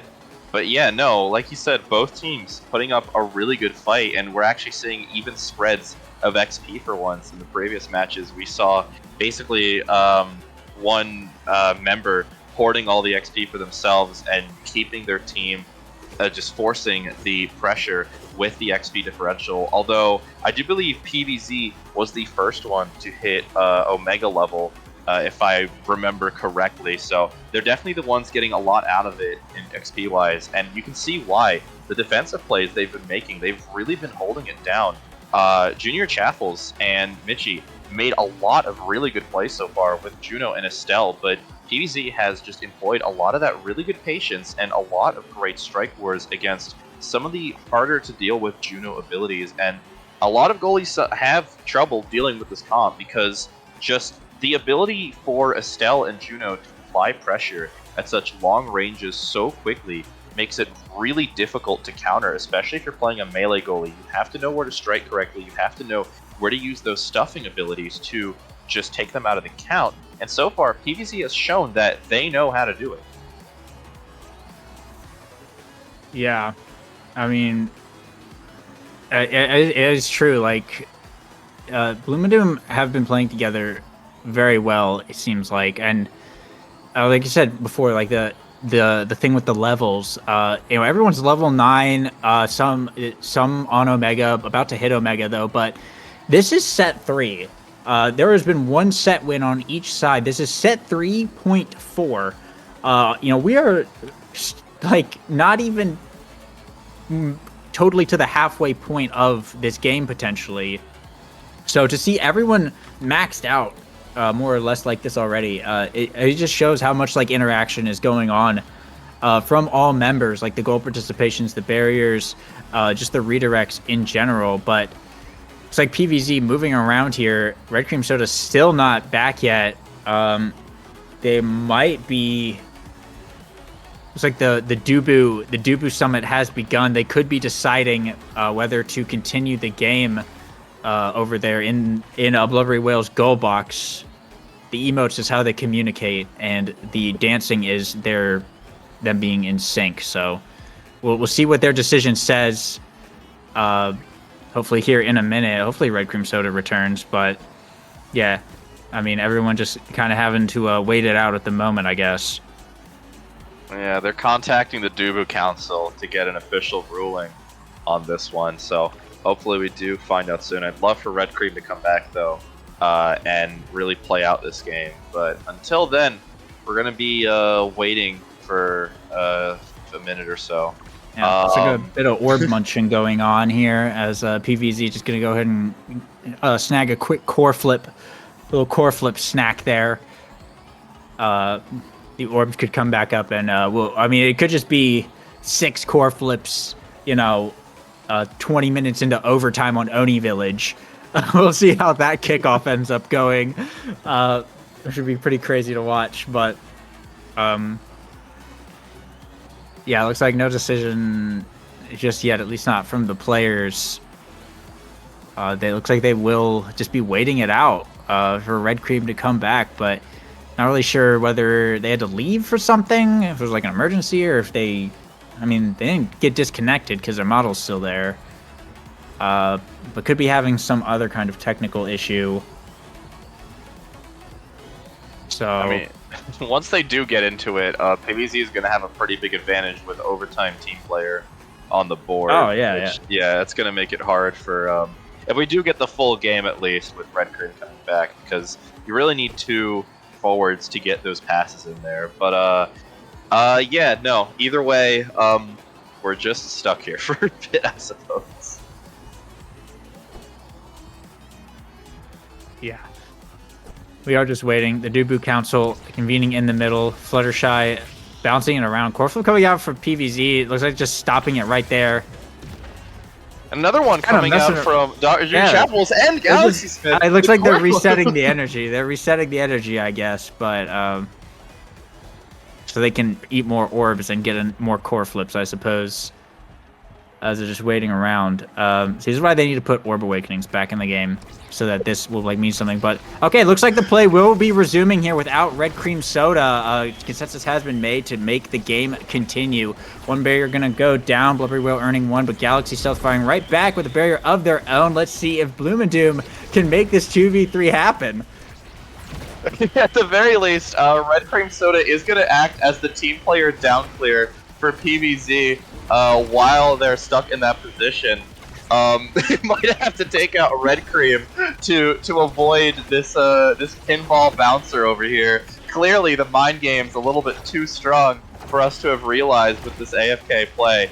All jokes aside, though, the 2v3 is being held down pretty well. Good flip there. It's going to lead to Galaxy Stealth getting the barrier, but we're also going to be losing the barrier due to Mitchie and Junior Chaffles who are moving in. It is going to be bringing it to a 2-2. Bloom and Doom not having as good of a chance to win the 2v3 on this one. Yeah, Red Cream Soda is literally just there to proc team player for PvZ and nothing else. But yeah, it's definitely going to be very difficult to actually win this full game. I would not be surprised if they get a few points, but you know, obviously actually winning with only 2 players is going to be a challenge indeed. But I think Doom and Bloom, if anyone, could be up to the task here. It'd be unfortunate if they were taken out this way, but still holding on to this one barrier. PvZ keeping it held down. The Soup's can come out from Fluttershy, but PvZ able to find the up clear there. Junior Chaffles, though, with the slime, able to just walk it in. And not much PvZ can do there without abilities. Getting it back over to Galaxy Stealth, though, trying to find this barrier, but just can't quite control it in this 1v3. Sends out the hook. Will be eating the core all the way back. And with the pendulum swing, brings down the barrier. As now both goals open, but a core flip from Junior Chaffles will seal the deal here from Blubbery Whale. Not quite enough time there for PvZ to bring out the Soup at that close of a range. So Blubbery Whale will be taking their second set, and Mitchie the MVP. I gotta give it to them, though. PvZ and Galaxy Stealth are putting out a lot better of a fight than many other players would in this situation. Able to actually win some of those 1v2 interactions. We even saw both goals open there. I mean, yeah, we saw them win a 2v3 before. It's not impossible for them to win this, but they're definitely going to be a bit of an uphill battle. Although, considering that 1-2 was just picked up by Red Cream, I believe that means Red Cream is hopefully back, meaning that we're back to a 3v3 scenario. No, that was Chaffles. Yeah, Red Cream got training by default. I got mixed up by the 2 Junos. You know, spec training, classically amazing awakening for Juno players. But either way, we'll have to see if the 2v3 dream is real. Yeah, one barrier, well, both barriers will be going down here for both sides. The PvZ trying to get it through, but the Estelle projectiles are just too much, and Mitchie's actually going to pick up a KO along with the goal there. I feel like if there was any other forwards that wasn't Judo and Estelle, this might be doable, but unfortunately, the midfield presence between those 2 characters is just going to cut every possible pass that PvZ has to Galaxy Stealth. And it's just making it so difficult. And there's the slime from Junior Chaffles just absolutely obscuring the entire goal box and bringing down that barrier. PvZ desperately trying to get it out. The hook will come out from Galaxy Stealth, but Mitchie just shuts it down with a quick little blink there. PvZ with a nice roll, passes up to Galaxy Stealth. We'll get 1 barrier. We'll get 2 barriers here. Going for the pendulum dribble to try and retain control, but Junior Chaffles with the jump will win the strike war. Soup coming out from PvZ, sends it all the way around off the bumper. Galaxy Stealth with the pendulum swing will pick up a point here. So Bloom and Doom not totally out of it yet, but I mean, like we said, gonna have to fight pretty much twice as hard for this one. Yeah, the Sisyphusian task of having to win the 2v3. Yeah, no, against this comp, it's gonna be really difficult. You're either gonna have to guess correctly on every clear interaction, or you're gonna have to be patient. Alex just turned it into a 2v2, took out the goalie. And with core flips up from both sides, this could be interesting. Core flip from Mitchie will bait out Galaxy Stealth core flip, though, so trade it there. But PvZ with a nice pass back to Galaxy Stealth opens up the barrier as Fluttershy respawns core flip from PvZ to try and send it through. Mitchie able to block it, but gets Junior Chaffle's core flip, though, so that's not too bad of a trade. Galaxy Stealth trying to get up the field, but the core moving a bit too fast to retain control of it. PvZ dropping a very far up Soup, and Galaxy Stealth with the hook, bringing it down to the bottom side, but can't get close enough to land the pendulum swing here. PvZ pushing up with the log. The Soup comes out from Fluttershy as PvZ PVZ dribbling it on the backside, but loses a little bit of control of it. It's going to slide around and hit the barrier, unfortunately. Getting it back up to Galaxy Stealth, though, trying to push it hard. Fluttershy with the roll, though, able to block the pendulum swing. Junior Chaffles with a nice little back pass there to Mitchie. Sends it right back up to Junior Chaffles, able to strike for it mid-air and send it right in as Blubbery Whale bring it to match point. Well, I didn't think I'd be casting a 2v3 game, but here we are. Gotta give it to PVZ and Galaxy Stealth, though. The dream is still really alive. It is a shame that PVZ had a bit of trouble dribbling it there after the secondary. Is going to also lose the barrier here, but still, it's 1-1 on both sides. Galaxy Stealth might have to start moving a little bit back. I know they've really been wanting to play up more forward and really get those clears into the offensive pressure, and that has been working, but you really got to be careful about how it comes up here. You know, the 2v3 rulebook has a lot of difficulties in it, to say the least, so I'm curious to see what happens moving forward. Yeah, PVZ holding it very, very well down here. Those strikes, those strike reactions to some of those interesting cores, those shots that Blubbery Whale has been making have been very, very nice to keep that barrier up, even through all these projectiles, all these slimes coming out. Will burn the core flip there, but keeps the barrier held down, so probably worth it there. But still needs to get this core out of their side of the field here. The slime going for another shot. The soup going to come down to shut down Junior Chaffles as we enter this overtime. Mitchie will find the primary hit stun there to bring down the barriers. Galaxy Stealth trying to get it through the soup, but PVZ rolling on the goal line, able to stop the slime and keep it alive a little bit longer. Core flip from Mitchie will not find the goal box though, and Junior Chaffles unable to capitalize. Core flip from Fluttershy though sends it right into the slime, and Junior Chaffles will receive it and sink it right in. Blubbery Whale going to take the victory here. It's a bit unfortunate. Bloom and Doom had the disconnect, the AFK, but good game nonetheless. Blubbery Whale played it really well. I really would have loved to see, the full teams, what Red Cream, was bringing to that match, what could have been potentially a Bloom and Doom win, what could have been a set 5 game. But very solidly played from both sides there. Galaxy Stealth, 8 goals. The 8 goals right there, 143 redirects and 300 redirects from PVZ Game of the Year edition.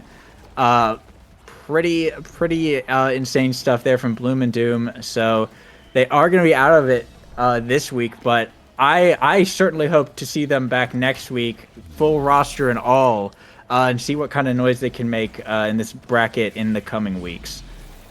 Yeah, no, after seeing what Bloom and Doom pulled off earlier, they could for sure qualify if they keep it up. It really is unfortunate that AFK happened. But even in that 2v3, they honestly were holding it down pretty well for what it was worth. Making a lot of pretty big plays and getting really close to even bringing it back. But yeah, no, the 2v3, just far too difficult, especially against the comp with Dubu being able to continue Fluttershy with that defense, and Mitchie and Junior Chaffles just being able to cut off so many angles with the abilities means that PVZ just has to end up down clearing it into the corner so many times until those abilities get baited out, and even then might not even be able to do that. But either way, good work by both teams in this match. Good luck to Blubbery Whale, who will be continuing on into the semifinals later on. And good luck to Bloom and Doom, who I really hope try again next week, keep up their full roster, and hopefully make their way to bracket yet again. Yeah, absolutely. Excited to see where this goes. So Blubbery Whale moving on to the semifinals. They'll be fighting the winner of Guest Star versus Chikara Kittens. So definitely a good match to look out there for. But we're going to be cutting to a quick little break here. And when we come back, it's going to be a semifinals match for the qualification. It's going to be Chikara Clinkers versus Chikara Money, the Chikara team kill for the qualification spot. So we'll be right back in just a few minutes with that. Stick around and don't go anywhere. Stay excited, y'all, and stay tuned.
Hello, all, and welcome back to OSAS Season 5. This is going to be the finale qualifier for Chikara Clinkers and Chikara Money. Today, I am joined by Envy NYC, and I think we got some pretty good matches today. I'm looking forward to all of them, and I think we got some. This should be a good one. It's Chikara versus Chikara. Team kill, as you could say, although both of these, I think half the bracket is filled with Chikara players, so, I mean, it's looking pretty even, but what do you have to say about this, Envy? Yeah, we see so many Chikara teams. So the team kills, they kind of just are all over the place. I mean, we can see even in this bracket right now in the Swiss rounds, there was Chikara Kittens, Chikara Hope. I mean, Chikara Beasts. They're everywhere, and so we're gonna have to watch the Chikaras fight it out now. And we're actually getting straight into it already, right onto Atlas Lab, and we're gonna see some bans coming out. God, I love banning Kazan. Kazan kind of makes or breaks a lot of games. I'm a bit interested in seeing it with that Demolitionist Fighter Flight. On the other side, I will say Asher, I do like that ban with the Demolitionist. Demolition size on Asher is really, really bad for the other team, but I think here we're going to see a Julie and an X come out. So both teams have a pretty offensive standard kind of team comp so far. Yeah, for sure. Definitely a lot of different team comps for Juliet. I mean, Juliet era is pretty good. Usually followed by like Mako as the goalie or like X era. I mean, we've seen that 1,000 times, but a little unorthodox here. We got Finny on the other team. So Finny, this is kind of nice here. I mean, not too much synergy with X, it seems, in my opinion, but a lot of damage coming out for Chikara Money, that's for sure. And we're gonna have to see if that makes any sense here. Only one person taking Wand Aethy. And so, yeah, they're gonna be trying to hit the damage here on Chikara Money while it looks like Chikara Clinkers, we're gonna try to do some core control. Yeah, so this is a bit interesting because you're seeing there. Oh my gosh, great kill from True Unicorn. But as you're seeing there, True Unicorn has taken so much damage, and what Chikara Money is doing is trying to kind of stack all of this damage, get just insta kills. Eighth with that Juno. Juno doesn't deal too much damage, but with a siphoning wand, that's going to deal so much more. And so a lot of this game is going to be based on who can Chikara Clinkers deal the damage, not the damage, can they get like the raw kills that they need with that Juliet, with that Kai Gigas in order to get the kills, or can Chikara Money get all the damage that they need and just insta-kill? Yeah, for sure. And as we were saying that, both teams did end up getting a kill, like you said before, that they did a whole lot of damage there to True Unicorn. And so we're going to see that both teams are going to be fighting back right now. As we got in, a Tornado going to send that one right into the top barrier, which is going to work out. We're going to have the Finny ultimate going to knock it away here. We're going to have a bottom offense there, but they actually are going to get a kill directly onto Zizwat, making this a nice 2v3. Kyone has got their flip, though. They're going to be able to defend this barrier pretty easily. A lot of cooldowns on the Kai. Oh, wow. Defended by Drew Shaver. That was actually really great defense, but Unicorn in perfect position, actually even more perfect position as they knock that barrier and get it right in, standing in front of the goal gates. 2-0 right now for the Clinkers. I mean, great team play from Chikara Clinkers, getting those passes, getting the core around the defense of Chikara Money, and eventually getting that core in. We are going to see the first barrier go down, fourth set of money though. And I think the big thing is that the side of Chikara Money doesn't have a whole lot of that offensive pressure right now. And Kai and Era both really have some great, oh my gosh, great flip into, great flip into Dash Punch from True Unicorn. Just cut me off right there.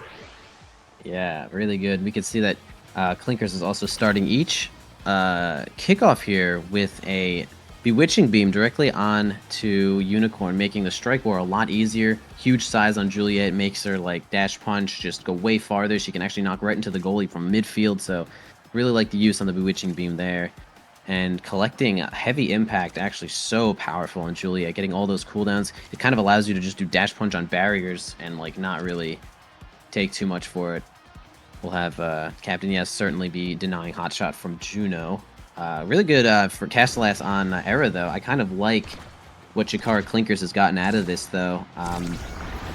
The best thing, maybe Drew Shaver's got his Dead Eye for a whole lot of more damage here. So we're going to see, again, if that money can build up enough damage to make this a big deal. Try to beat out this core control team. I mean, I'm a bit interested in seeing in that draft because we did see great dash punch from True Unicorn, by the way, but we did see both Recovery Drone and Unstoppable in that draft, which are the two current best awakenings for not dying, and only ZZ picked up that Unstoppable. So ZZ isn't really going to be taking that much damage and is no longer really going to die to that dash punch from True Unicorn. But I mean, it doesn't really matter if you can just get the core in, and that's what Unicorn is doing right now. Absolutely, and I mean we have Clinkers thinking more about core control, so I don't even think that they're gonna probably worry too much about this X's health. But wow, Clinkers all super low right now. We're having Money try to do the best that they can in their comp, which is just knock everyone a little bit low, get them away, and yeah, they scare the midfielder away and actually just grab both the barriers onto the goalie, and now Zizwat got his chance to get it in there, and they do actually defend against X Maximus perfectly. Kiona's going to try to send it down to get him away, and actually Ziz is going to find a kill there, and so is True Unicorn. Is going to make this a 2v2, but Unicorn is extremely low. Not entirely sure what cooldowns we have on the side of Money here, but Athe's going to have a 1v1 with this goalie. Actually, yes, it's going to come back and now actually grab a barrier for himself. The 3v3 resumes. True Unicorn is still super low here. Zizwat has another chance, actually gets Bewitching beamed away, and True Unicorn is going to try to get a dash punch. Oh, the ult's going to be just enough. Yeah, it's really tough to deal with Juliet's ult, honestly. You really have to try your best to like evade the last hit and strike right before it goes in away from her. But yeah, good shot to True Unicorn there.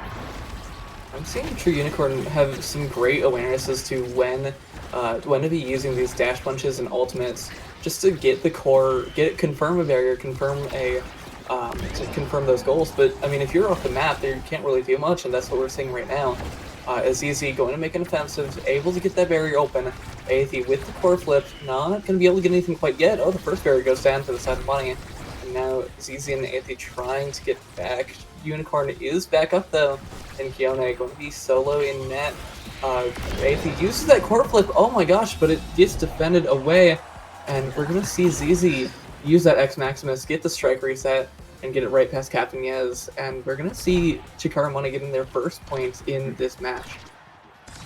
Yeah, for sure. They really almost didn't make good enough use of Aethy's flip there, but Zizwat actually does find a kill there. And so we're gonna have Drew Saber also use their flip to save both of these barriers. It wasn't kind of a precarious situation, but the final, oh gosh, what is it? Finny's ultimate. What the heck is it again? Finny's ultimate is like It's a big finish. Big finale, I'm sitting here like last trick, grand finale, big one. Alright, yeah. Big finish for sure, and 2 barriers down as well. So open goals here, lots of blobs on the boards. Zizwat has a chance to get an offensive here with Aethy, and it's going to be a good defense here by Kiona getting it back. But the big finish, big blammo whammo is actually going to keep it in there. Zizwat gets it in there. 2-2 in this set. Can they get the next point to grab the first awakening? So this is a bit interesting here, what I'm seeing. Kione has a really good character against X. The best 2 characters I'd have to say are Rasmus and Era for keeping X on his own side, keeping him under control.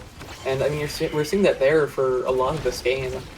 But when ZZ can get past that Era, get past those shrinks that Era has from Kione, and like you're able to see these goals going pretty quickly. Yeah, and another thing to bring up is that we do see that Zizwat does have Unstoppable, but that does not stop you from getting shrunk and slowed by the Bewitching Beam, so it's not really doing all that much to affect Kione's defensive here. So I like to see that. I don't know. I mean, it's a good pick from Kione here. I like it. And Zizwat's going to try to grab it in here with this flip, perhaps, and end this set, because your energy is going to be gone, and he does kind of blow it and doesn't really get it. One more offensive push here, and they're actually going to find a kill on Unicorn. Fastball, super fastball, yeah, Zizwat's going to pick that one up and actually bring this to a 1-1 in this series. big shot here to grab your first awakening. Who's the MVP? X. Okay, let's see what he grabs. Let's see what we got. First thing I'm seeing is that Chrono Boost, but I mean, I'm still back in the old mindset that Chrono Boost is 100% the best pick for X. But no, we're gonna see a nice edge pick, which is also quite good, especially with that fight or flight. You're gonna see a whole lot of speed get going for that X, as well as a defensive option, keeping nice edge away from Juliet, which I'm just now realizing is what the big idea behind that pick was. And there are a few other pretty interesting picks in that draft, along with Aethy getting that Chrono Boost, going to be able to cover a lot more of the map with that dash, with that jump. Yeah, agreed. I will say, yeah, the pick for a Knife's Edge is an interesting one. We do have Era grabbing Prime Time with Castless, kind of huge. I will kind of say that I do like the idea of Chrono Boost X, even today. I think it's just kind of like it gives him movement that he really just does not have access to. That's like his worst feature as a character, is his lack of mobility. But, well, and we're going to see that as he cannot evade the storm that Kione is going to be sending into the enemy team now. True Unicorn super low, dash punch used, no cooldowns left. Captain Yes is going to try to keep it in with the ult, and does, and True Unicorn's fiery flurry flashbang is going to sink that one in there. So 1 more point to Clinkers.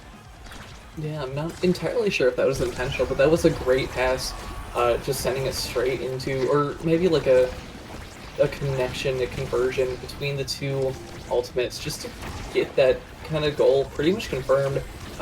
Drew Shaver did try and use that evade strike, but I mean it's really hard to save, even with a whole lot of practice. Kione is going to find both barriers coming down. Captain Yez uses that barrage, tries to keep it away. Great save from True Shaver, but True Unicorn is going to get that follow-up, able to take both barriers down, and now we are going to see open nests for both sides. Great strike war win from True Shaver. And now we're going to see a bit of an even match. ZZ a bit too small from those Era primaries to really get anything crazy off of these open nests right now. Oh, the great heal and core flip coming out from the side of Chikara Money. That's going to put it in, is going to even up the match and points. Yeah, and while we're talking here, it's like I'm kind of not really focusing on the awakenings that Drew Shaver has gotten on Finny, but I mean, Deadeye and Missile Prop is kind of... Oh, God. Captain Yes actually almost continues to explode. Yeah, Drew Shaver actually has some really wild power awakenings here, and I think we're going to see it. I think getting that Missile Prop might have been what they needed to really threaten the damage here. And True Unicorn's having a tough time healing, but not a tough time getting that ball into the goal there, as that one dribble on open goal is going to lead into a shot on the side, and Drew Shaver just can't get there in time. No cooldowns left. It's a 2-1 right now in this set. Yeah, so I mean, it's kind of a burst option versus time kind of teams, because with True Unicorn and Captain Yaz, you're seeing a whole lot of, if they are able to just push it past immediately, they're going to be able to get those goals really consistently. But when the goals start taking some time to really start happening, you're going to see Aethy with that Juno and ZZ starting to kind of break down the offense and defense, as we're seeing there from the side of Chikara Clinkers. And we're seeing a lot more damage and dismantlement coming out from Chikara Money onto the side of Chikara Clinkers as more time happens. So True Unicorn is really trying to get the core in as fast as they can, because the game just kind of spirals, it seems, once it takes a little too long for a team to score. Yeah, and even in that even is true for just taking like too many sets to score, because I mean, usually you need a good amount of awakenings to deal some damage. Or, like, without awakenings, it's kind of hard to just like keep the consistent damage. But the longer the game goes on, the more awakenings that are shown. Usually you can grab some defense, but there's not that much in this patch, so the damage is just going to continue as True Unicorn is at just about no health here. Another big finish, going to try to end their life, but not yet. They're going to try one more offensive push there. It's actually going to be a pick down into Yes. He's got flip, strike, flip. Too many blobs to actually get it past there. Now True Unicorn has open goal. Yeah, good shot there. And maybe Aethy just needs to stick a little bit closer. I know they're trying to play outlet, but it feels so good when you're playing the goalie and your midfielder's like I don't know, helps break up the Juliet attack and like just the attack in general. Maybe just needs to be a little bit more involved with that one. But now the Awakenings are going to show up here, and 1-2 punch Juliet. I mean, that's fair. It kind of just makes you strong to knock people off the map. So that's a pretty good pick. No power here for Finny though. Actually core control. Solid pick. So this is a really good draft for both teams, if I'm being honest, because Finny isn't the greatest on defense, but when you're able to just rocket that core straight to your teammate with that new team player pickup, you're going to be able to find a lot more conversions to get it out of the net. But with that specialized N1-2 punch coming out for Chikara Clinkers, you're going to see what you just saw there. You're going to see so many just rapid kills. Chikara Money doesn't even know what's going to hit him. And, I mean, with that Giga you just saw, that's kind of what we're going to be seeing for a lot of this match. Trini Unicorn is going to be able to open up that barrier, open up the net as well for Chikara Money, and Chikara Yaz using that, oh my gosh, Captain Yaz using that Giga and just getting that amazing strike catch on that big finish from Drew Shaver. Gonna put it in. Sure there. I think that was a little, like trigger happy from Drew Shaver. I do not think they actually even needed to have the big finish there. I think that kind of made it into like a wonky strike war, but either way, we're gonna have Unicorn flying across the map here, actually at no health again, kind of out of the fight, a little pressure relief for Drew Shaver, and actually going to waste time and get the kill. So this 2v3 is happening here on open goal. Drew Shaver's going to try to help them, and Captain Yes's health goes all the way to nothing, launches the flip, but it actually goes straight into the middle of the barriers.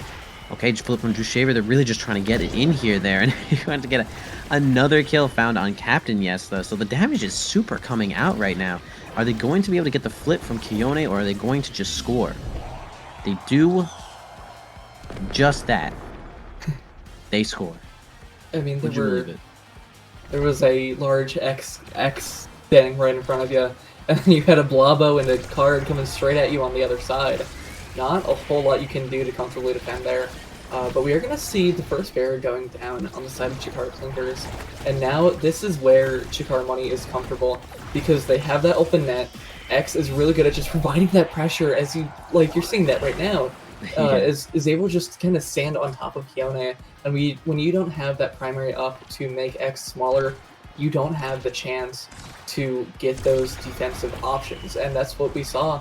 We saw just ZZ getting straight past that defense and able to get so much off of that. Now we're going to see him open it up again. We are going to see AP getting taken down, but now it's a 2-on-3 with one of the goals open. Yep. 2v3 for sure. It looks like the awakenings that Zizwat actually got are really coming into play here. I feel so much more pressure whenever he has the ball, whenever they have like the offensive push here, even without the flip, but they're going to get a flip right on through, past the barrage, past the strike shot, past Kione's strike. It's actually going to be a perfect angle and a set win for Money here. And now we have Juno as the MVP. Hotshot already gone. What is the next best thing for Juno? Aerials, probably. I'm thinking aerials for this Juno. And also Spark of Leadership shows up at not too many sparks on the board. Aethy is also the only one with a spark. They're going to go directly for Leadership, leaving... Oh, Monumentalist for Era. That's actually... I'd be so freaking happy if I was Kione right now, honestly. Monumentalist is so fire on Era. Yeah, this is a bit of a scary draft if you're Chikara Clinkers, because you aren't really going to be able to get a whole lot off of that spark.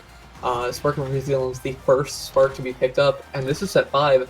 It's not really going to be able to give you that much stagger back, and it's not going to make that much of a difference, especially when your opponents have that Spark of Strength, Spark of Leadership combo. That's so much more damage allotted to the side of Chikara Money, and I mean, you can defend, but you might be looking at a pretty low health bar even with that Spark of Resilience pickup. Yeah, and as you're saying that, we have True Unicorn basically at no HP. I mean, we know that the wand does health percentage damage, 2.5% every, or over the 2 seconds, so it's like maximum health. Actually doesn't really matter that much, and the ultimate is going to be blocked away there. Really good defense by Drew Shaver. Actually so difficult to do, and and they're going to have a 2v3 now as they send Unicorn out of the map. Aethy and Zizwat are going in here for this offensive push on the top side. Doesn't get the strike. Actually, Ziz is super low now. He's not going to be able to get it in time. Okay, they actually do get the flip there from Kione. They're standing on top of each other here. This team, Money is going to get it out of here. Aethy does have their flip. Okay, they do end up spending it. Actually, not a bad timing there, but Kione does find a way to block that. Shaver also has their ultimate. They're going to try, or not ultimate, more like flip. And we saw that True Unicorn was trying to get it out of them using the Fiery Flurry, but it just was not enough there. Big Finish going to be activated now, and kind of a slow match is going to continue here. Captain Yes, I mean, they're going to look for a kill, for sure. We got Char Money is going to try to look for a kill and make this way easier for them. And, I mean, Kione is having some amazing defensive plays right now. Being able to strike war so many times, just get it right past Easy and Aethy on those defense. Oh, and great stun coming out from True Unicorn. Gonna pause True Shaver. Not really any chance of defending that either, but it's just gonna go right past both players and go straight in. Yeah, that was like a surprising. I did not to get that stun there and not hit the ball was such a shocker for Drew Shaver. So unfortunate that another kill, actually. It's going to be from the side of Clinkers, though, as they get the Tornado to send Aethy right off the map there. Can True Unicorn get this barrier? Going to use Punch, but no dash with it. The flip is not going to do all that much. Actually, as I eat my words there, going to put True Unicorn in a perfect position to grab the barrier there. Aethy's going to try to get it over to Ziz, who is extremely low here. Unicorn's going to miss the dash punch, but the Storm's going to come in and try to help put it into position. The Big Finish going to send it backwards, but bouncing it right out. Is this what's actually going to hit it down? Not needing to flip on Kione, though. And now they have a 2v3 on the side of Money. And can they get it here? The flip's going to come out once again. Drew Shaver's going to get it away from Unicorn, who's too low to really do too much. And yeah, this is actually going to sink it in there with the dash punch, basically. X's version of dash punch, which is going to just be dash strike. The dude punches. 1-1. I mean, yeah, that dash coming out from X, that bull rush, is so good for just providing all of that pressure without really having. You just press a button, really, and then strike to kind of confirm a whole lot of goals. But we're gonna see the first barrier go down for Chikara Money. Oh my gosh, amazing strike from ZZ. Gonna open up that barrier, open up that net. And now we are going to see a pretty even match right now as Drew Shaver currently on the defense trying to get it away from Captain Yes and True Unicorn, but they are going to find themselves still on that defensive line working to defend. Aethy coming back to help out, but Kione going to keep it forward, keep it up to True Unicorn, who opens up the net, and now we do see ZZ with the goal, with the core, but we don't see it any longer as we see Aethy get taken out. And now we have Captain Yaz. True Unicorn does have that core flip. Might be able to use it to confirm that goal. There we go. We're going to see that goal go straight in. That is a core flip used from True Unicorn, but I think it was a good use of that core flip. Yeah, I would say that is rather acceptable to get that for sure. I mean, they are ahead in the set by the time that another goal is scored. I'm dying. By Money, they might actually just have flip again. So I think that was completely acceptable here. And I mean, Money's going to have an open goal right now. But actually, oh man, Captain Yes almost finds both both barriers there with just the Giga Blast. Oh, I'm dying. I got to drink some water. You're up. All right. I mean, so we did see some amazing defense from Kione right there. But now ZZ does have that core flip up. Oh, we're going to use that dash. And we are going to see a set 5. 0.5 right here. ZZ, amazing awareness. Just going to use that core flip, use that bull rush as well to try and confirm that goal. Gets it past Kione, who doesn't have an evade to hit that evade strike with. And now we are going to see this final point in the game.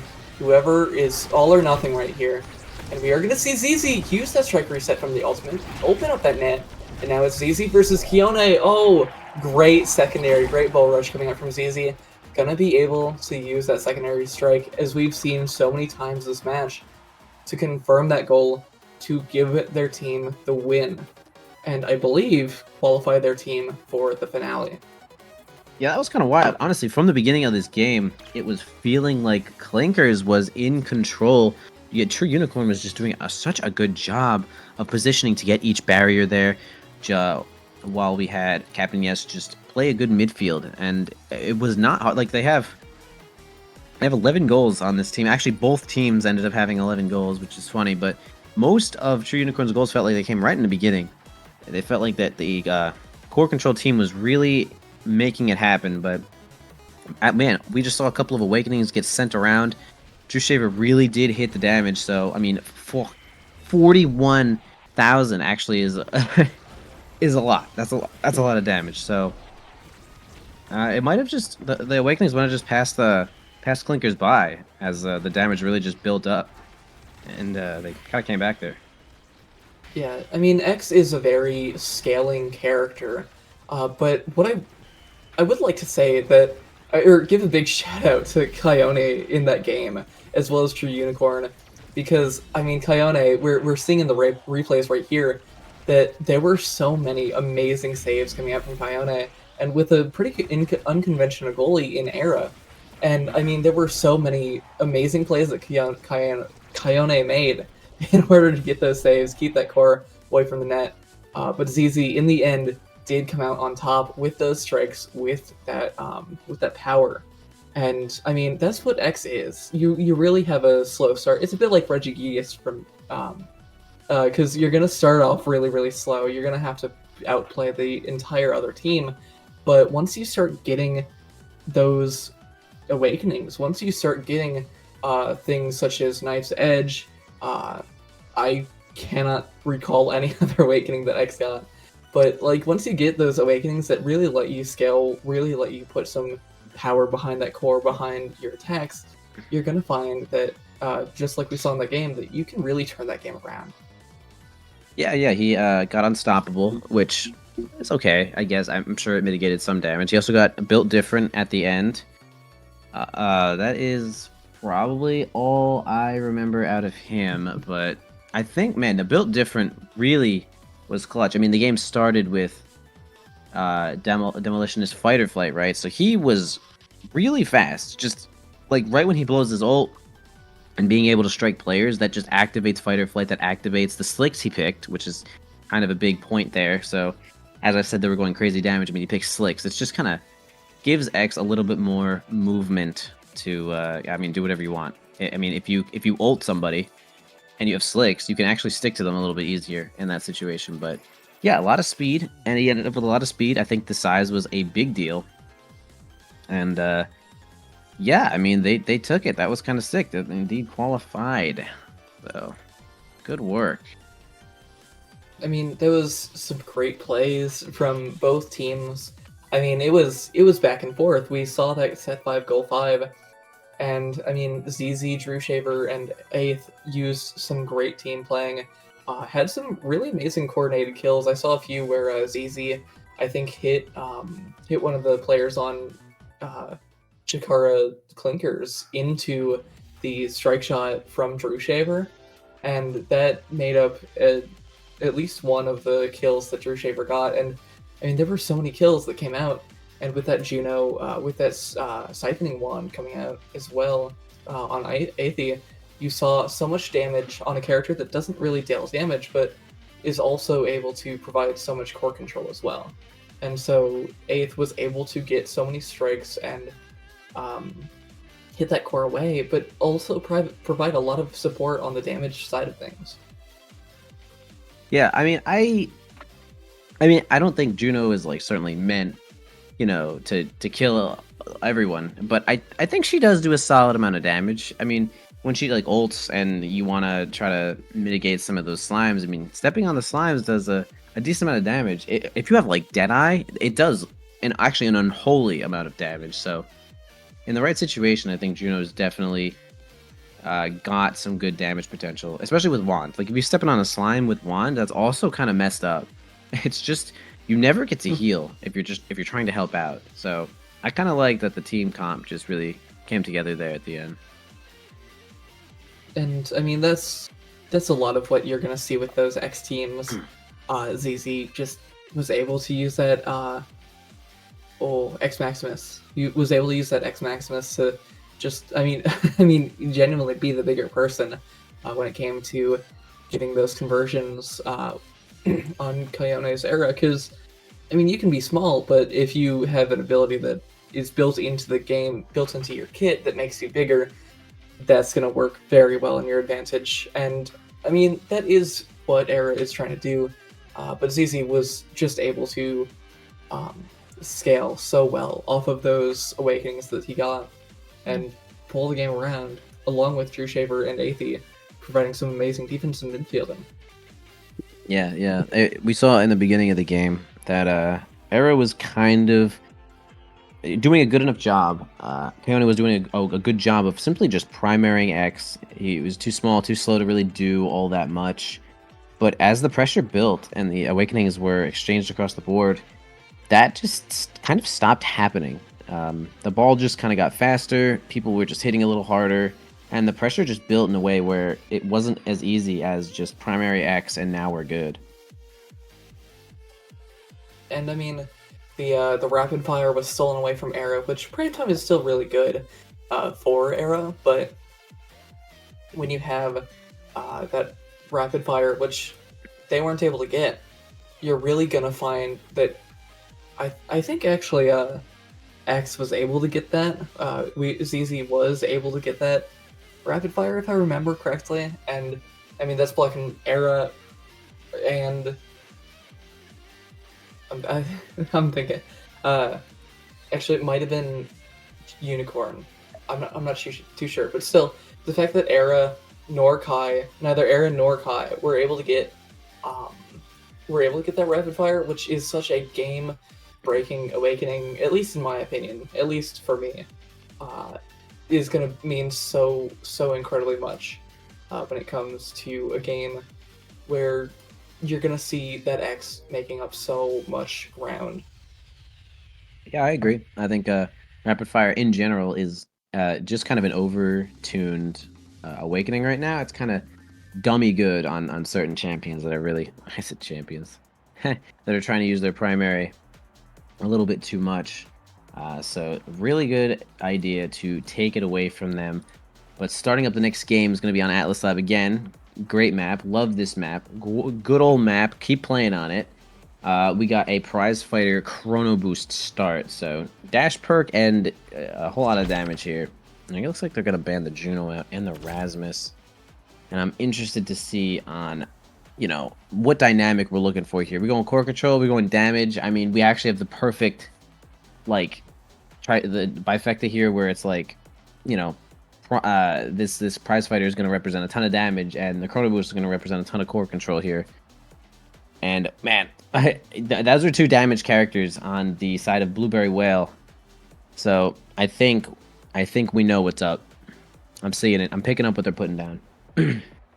Yeah, I unfortunately have the name bug on at least on the side of guest star, so I can only see Randor on that X. But looking at stream, this should be a bit of an interesting game because the Finny and Era we saw last game are going to be really kind of offensive oriented goalies, but here we are seeing Mycotic and Fluttershy on those Mako picks, and so it'll be a lot more defensive of the match. But I will say X does get a lot more, is able to get a lot more off of that size that Mako offers than Jakar or Vice get. So I think we're going to see Randor able to do so much more off of those buffs that Myconic is going to give him, rather than the other side, where Junior Jackals and Mitchie aren't really going to be able to get too much off of that. Yeah, possibly. That's true. And I just want to bring up a awakening difference here. We actually have double Mako. Only one of them has chosen Chrono Boost, though, and the other one has chosen Prize Fighter. So we can see that the team that I thought was going to go Core Control has actually chosen 3 Prize Fighters. Estelle has Wand. That's kind of interesting. I mean, we have Souls. We actually have Souls on the Jakar, Junior Chaffles here. This is a very unorthodox setup, I feel, in the regard of just going for damage or just going for core control here. So Kind of an interesting mix-up for me. But, I mean, Mako is certainly not a bad character at dealing damage if they get something like Missile Prop or Aerials as well, as they can send those primaries pretty far, though. And yeah, Team Core Control / I'm actually playing damage, just kidding. Nice getting a score there, going 2-0, guest star question McMark. Yeah, and I mean, we're looking... the side of guest star is looking really, really strong right now. They're able to just kind of keep control of the core, but we're going to see Randor able to use that primary, just getting the insta-kill over on Jakar there. And we are going to see a lot of damage just coming out on that Mako. Randor able to sit on Mako and already staggered, and now they can just kind of take their time, use core flipped, and we're going to see it go through all 3 defenders on the side of Blubbery Whale. And we're going to see that first set go. We saw it in the last game, though, where just an instant 3-0 in the first set. But there is so much chance for the side of Blubbery Whale to kind of scale and change this game for themselves. Yeah, I mean, Rapid Fire showing up right now. Who's going to get it? Kind of important. If it goes to Jakar, that could be a serious problem for the side of Guest Star. It is open. I mean, yeah, he's going to grab it. That's kind of a big deal. X getting specialized also kind of like a big deal. I mean, this is kind of a high power level awakening draft here. Estelle getting heavy impact kind of just lets your primary a whole lot. Yeah, it's interesting. I like all 3 of the awakenings that Guest Star got, but I also really like the rapid fire that Mr. Chaffles ended up picking up. Yeah, and I think the quick strikes that Mako ended up picking up, that Fluttershy ended up picking up, is going to be really useful when it comes to defending, but it might not be useful just yet. It might not come in handy just yet, because we are going to see both barriers down, but we are also going to see that same thing on the other side. And now it's going to be Randor trying to just force it through. X is going to just punch it through you rather than really try and get anything crazy. Oh, great attempt from Jakar there, trying to just get that ult, put it right past Mako there. And we are going to see a bit of a stalemate right now. Both goals are open, but Mako is a very good striker for just defending that core, keeping it away from your goal. Yeah, good defense there, sending it down away from Mr. Chaffles there, as he does have rapid fire. The shots are going to be coming out left and right. He is missing a prize fighter stack, as they just got a kill on him a little bit earlier, though, and now we have overtime hitting the board. Yeah, as I'm going to mention, the kill that they find on Randor, actually Chaffles does end up getting it in there with the shotgun shot, so gonna go up in this set right now. Yeah, so now we're kind of seeing a little bit of what the team comp of Blubber Whale might have intended on doing in providing that damage, working together as a team to deal that damage. And we saw Randor getting taken out. Oh my gosh, a Randor on the other side gonna be taking out Fluttershy and open up the first barrier and the second barrier. Mako using that ultimate to get it past, and oh my gosh, great offensive from Guest Star throughout the entire point. Just going to be able to, first of all, take out Fluttershy on the goal line, and then provide so much pressure to put that in. Yeah, definitely a lot of pressure there. Even Mako, who's super good at dealing with some melee interactions, is not going to be able to deal with that pressure there. And so actually instantly open goal on the side of Guest Star there. They're going to try to have to defend this one away. Yeah, they do just make it. And actually, the heavy impact from Estelle may be coming in handy there, as they end up sending Mitchie right off the side of the map there. So the offensive on the bottom here is going to try to grab this barrier. But unfortunate, Bell Ringer is going to send it right back into Mycotic's arms. And it's going to stay there as both characters come... Oh gosh, what am I trying to say? I said characters, dude. It's like I'm calling them strikers, champions. I just like, what am I doing right now? I mean, you can call them whatever, as long as the spirit of the They're name strikers, is there. bro. What am I doing? I mean, like, you could call them silly little goobers, and if you get the point across, then you're gonna be able to get that in. And we are gonna see the silly little goober of X taking out Jakar there, opening up the first barrier. But oh my gosh, it's gonna go right around, do a little loop-to-loop around that second barrier from the side of Blubbery Whale, and we are on the other stand going to see Vice Mitchie open up that second barrier with that ultimate, and we're gonna see Fluttershy in that defensive line with that barrier still up. And now it's kind of a 2-on-3 as we're seeing the entire side of Bestar going back, defending, but at the same time, I'm just yapping, and we're gonna see the barrier get opened up, the goal get opened up on the side of Blubbery Whale, and Frandor gonna try and just brute force it right through Fluttershy over there. Yeah, we're gonna have a flip there used by Fluttershy indeed. And they actually, oh, okay, so flip on the side of Mycotic there, just going to defend that one away. And Dracar's going to actually slow down life there, possibly causing a strike miss. And it's going to go right on in there because Mitchie's going to get, so they actually have, the prize fighter stacks actually on Guest Star, I was want to bring up, were almost maxed. You can see that only Estelle is missing 1 stack, so they are getting an unreasonable amount of kills here. The side of core control has completely... No. This is damage control. This is for real. So, like, they are bullying Vice Dracar. It's kind of impressive to see. X is... Okay, so we have Randor actually stealing away one of the defensive perks here. Unstoppable is probably not going to do enough. Actually, yeah, most of the defensive perks in the game are on this draft. The Resilience is, like, what, the only thing missing, I think. Yeah. So... You can't get them all. A couple of them are going to go onto the field here, and I mean, it's never enough. I'll tell you that much. In this patch, it's never enough. Yeah, I mean, 3 of the 4 stagger or defensive awakenings for staying alive are all gone, and only one of us able to go over to the side of Blubbery Whale. And now we're gonna see a bit more great stuns coming out from Randor, and great striker set as well off of that ultimate ending, to get that straight past Mako Fluttershy and just open up that barrier, open up that net. And now we are going to see Guest Star trying to take this game back into their hands. They did it in the first match, or in the first point. Now they're looking to just make this game their own once more. Yeah, they are doing a ton of damage, getting a lot of kills here, but I mean, the game is relatively even. They're up by a single point, so that just kind of shows you the...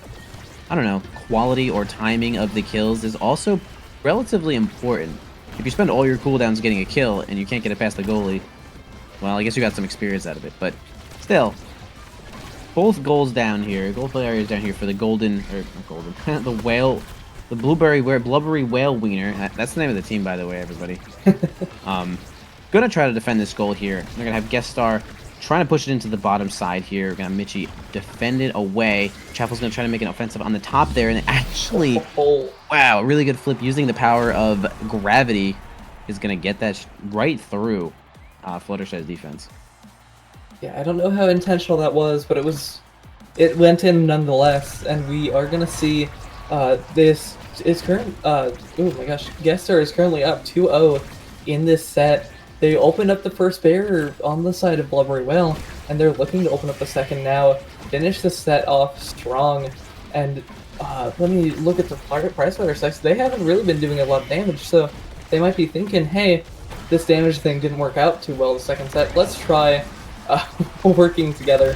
And oh my gosh, I'm talking too much, and now 2 of the 3 players on Blubbery Whale are gone, dead. Never to be seen again until right now. And now we are going to see that open net. Great defense so far. Going to be able to keep the core out for now. For the time being. Oh, the stun. Going to open up the first barrier. And now, oh my gosh. Going to go straight around the strike shot from Fluttershy. And they're going to open up the barrier, open the net, and then get that in to finish off this third set. And now we are going to see Life getting that first pick in this draft. And we do see a spark of resilience, so we could see this final spark getting taken away from Dracar potentially. And yeah, we're gonna see it here. No resilience, no spark buffing here. We're gonna see a rapid fire missile propulsion Dracar. So I think both teams got some really good awakenings from this draft.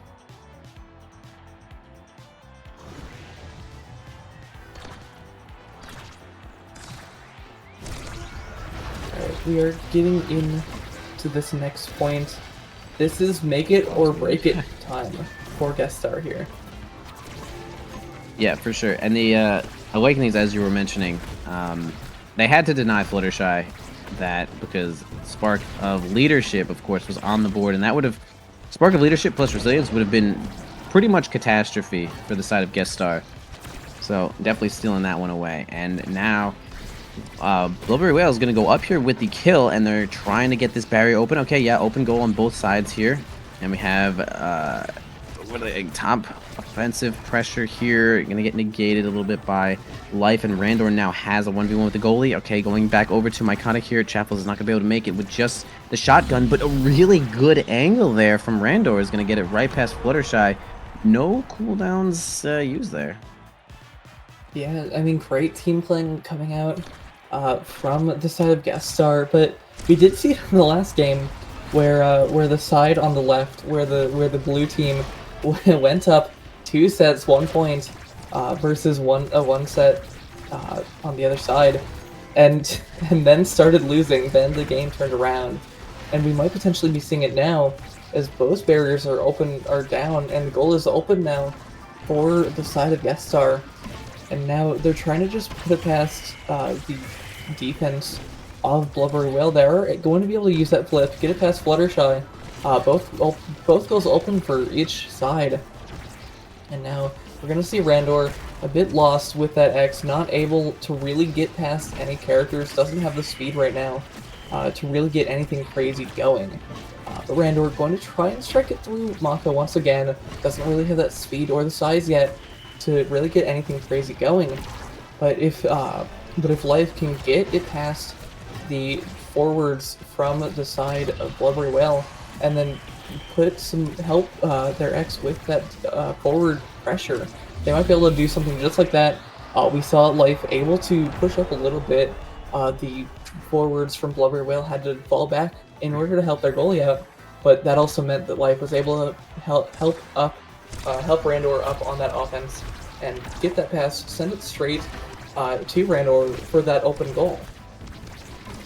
Yeah, I think the side of Blubbery Whale did a really good job of keeping the ball away from X the entire time, but man, Life got the one chance to send it right into Randor's hands, and he actually made the most of it, getting the goal immediately. And man, Guest Star got both goals open already on this side, less than 30 seconds on this point here. This is literally match point. Okay, actually, we're going to have Blubbery Whale get the own open goal here. So, again, still match point for Guest Star, and this is kind of a big moment here as the X is approaching, and so much pressure here. Fluttershy losing all their health. Yeah, going to try to evade any more pressure, but Life's going to actually get the ball right up into Randor's hands on the middle of the goal, and that's actually going to be the game for Guest Star. Yeah, great plays coming out from Guest Star. It was starting to look a bit like shades from the last game, where the side of Chikara Clinkers was up 2-1 in sets, and then everything just fell apart. But I mean, Guest Star this time was able to get that up 2-1 in sets, but this time we're able to convert to kind of keep everything in their hands, keep the game under their control. And as we can see from some of those redirects and from each side, we didn't see too incredibly many redirects coming out from the side of Blubbery Whale, but we did see a lot more staggered redirect counts on the side of Guest Star, with Estelle getting 136, which is more than anybody else in the game by a pretty decent margin. Yeah, and the damage here, we can see, I mean, when Estelle has like 14,000 damage in this quick of a match, I mean, we saw the Wand. The Wand was doing some good damage. I mean, they were really focusing on it. I'm a little, actually, yeah, the team, Blubbery actually has a lot of damage on their side here, but they just could not secure the kills, and that, I think, was a huge difference. I mean, you're dead for 14 seconds or something like that, 13 or 14 seconds, and I mean, we have 10 kills. 10 kills on the side of Guest Star here. It was a 4-set game. So that, I mean, that's a solid amount of time. Enough time to get a couple of barriers, enough time to get a goal. So, yeah, I think it just needs to be a little, you just got to focus a little bit more on securing the kills if you're going to pick, you know, Vice Drakkar. I mean, it's good damage. Vice Drakkar is a good damage comp for sure. But finding a way to secure the kills is the name of the game, as we just watched. So, yeah. Yeah. And I mean, as you can see with that stat line, we see only 2 kills in total for the side of Blubbery Whale, but a total of 10, as you said earlier, for the side of Guest Star. And I mean, that just means, I mean, that kind of shows you what the comps were, because we saw so much, many higher damage numbers for the side of Blubbery Whale. But when it came down to converting those kills, they didn't have a character such as X or Juliet or Zentaro or Kazan to really make sure that the other players are going to die. Like with X, you can use that X Maximus and just kind of push them wherever you want. With Kazan, you can use that hook. Julie, you can use that dash punch, and Zentaro, you can use that ulta passive. And I mean, they all have their own little confirms to verify that, hey, this player is going to die. But what we saw from Blubbery Whale, unfortunately, this comp is not amazing for doing something like that. We only saw 2 kills coming out, both from Mako, and we didn't really see any crazy kill confirms. And Drakkar does have a few kill confirms, but they're quite difficult to get, and you do need your opponent to be staggered. But I mean, so it just becomes so much harder when you don't really have a character that can verify, hey, this person's gonna die. I mean, sure, they're staggered, but they really have to screw up in order to die when you have those kind of plans, when you have those kind of players, and those characters that you have. Yeah, and I mean, I'd say that both teams did they did a good amount of damage, of course. So it's like, I don't think that the strikers that each person picked was any, like, I don't know. I don't think it was any detriment. So it's curious to see perhaps what the next game has in store for us. You know, I keep saying there's like a core control team and then there's a damage team. But I mean, you could kind of just take Wand on any character and kind of just smack them. So, interested to see what they have in store for us one final time here. What do you think is going to happen? Say words to me. And that I will. So we've seen Blubbery Whale a few times. I think they were on stream just before me and you got here, Envy. But what I think I've seen from them both times is a sort of damage reliant team comp. And so I think what we're going to see is a lot of burst options. We're going to see them working with their team to kind of dismantle the defense and offense from the other side from Chikara Clinkers. But at the same time, from Chikara Clinkers, I can't perfectly remember the match, but I think they looked a lot. So they were a lot of that burst option kind of teams as well, with where we're gonna have that Juliet, we're gonna have that Era and those Kais, and not those Kais. There was only one Kai. We're gonna have that Era Juliet Kai comp, or at least that's what I'm kind of thinking. We're gonna have a team comp that is able to have those spur of the moment kind of opportunities. Using that dash punch from Juliet to get a kill, using that ultimate from Kai, that Giga Blast to get a kill, using that Maelstrom, I think is called, using that Maelstrom to confirm those just spur of the moment kills that we were able to see so much in that first match between Chikara Clinkers and Chikara Money. And now I think they're going to try it again. Same with Blubbery Whale. We're going to try and see, or they're going to try and do the same kind of thing that we saw in the last match, where they kind of can take their time, deal that damage over time, and eventually confirm kills, confirm goals, and dismantle the opponent's defense and offense. So I like to kind of stereotype the teams into, hey, this team is going to be instant kind of damage or burst option kind of teams versus a just time taking play it slowly kind of team. And I mean, I've seen it a lot today. But I'm imagining this game is going to be very similar in what we've seen in the past 2 games, with a very spur of the moment first option team versus a team that wants to take their time and to their play to their strengths, play with what they know they can do, and play how they want. So you're saying Clinkers is going to be the take their time team? No, I'm saying Blubbery Whale you're is going to saying be the take Blubbery. the time team. Okay, alright. It's because we did see Vice Drakkar.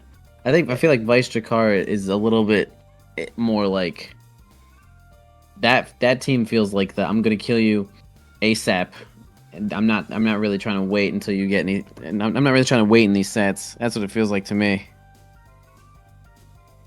So I think a lot of what I'm saying is it depends, because the way that I saw I can't remember the names. I had name bug for everybody except for Randor in the last match. Mitchie Chaffles.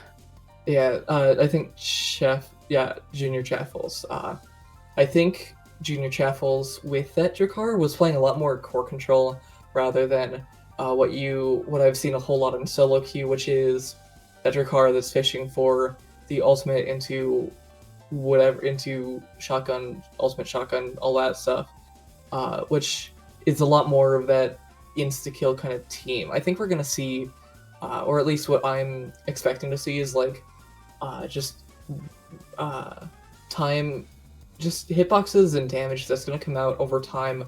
They're gonna just keep the other team, Chikara Clinkers' health low, and just use the cooldowns when they come up to deal that damage, rather than just a Juliet using that dash punch to just get that instant kill. All right, I see where you're coming from. Now, I can agree with that. I can agree with even picking damage characters and going for core control. That does kind of feel like the direction that they might have been headed from the beginning there. So, I'll see you on that one. Looks like the players are all hitting the check marks now, just about ready to start this game. I'm actually so happy that they're going to go to Clarion. Like, I feel like Clarion is kind of fun. Is that weird? I feel like Clarion is fun. I think Clarion is a bit of what I like to call a Mickey Mouse map, because it is a competitive map, by all means. It is a map that requires skill to win, but it's a matter of the random numbers is the problem, because you don't know which different chamber you're going to get. You don't know if you're going to get that Project Obscura or Project Expanse or whatever the project names are. But you don't know which one you're going to get at which time. And if your team is able, it depends on what your team is able to play well on. Because I've had a lot of teams I've seen that are able to play really well on the bouncy house, but can't play on glue stage, which it's a kind of half and half. But I'm interested in seeing what kind of teams, what kind of players we're gonna see, and how these teams are going to adapt to each of the different segments that Clarion Test Chamber is going to be pulling out. Agreed. And already, right off the bat, we have True Unicorn, who was playing forward on Juliet, has now switched over here to Vice for this Clarion game. So no real forward for the side of Clinkers right now. Kind of the same deal for Blubbery Whales. So it's kind of like this feels like a core control moment for me. We got the midfielders coming out, and so it's just going to be kind of all over the place.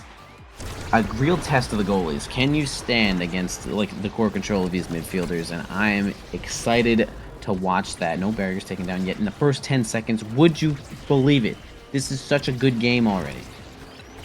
Yeah, I mean, I think it's going to be a little slower of a match, but right now, I'd say that the side of Chikara Clinkers definitely has the Awakening advantage here, because they have Era with Monumentalist is just so very powerful, so very useful.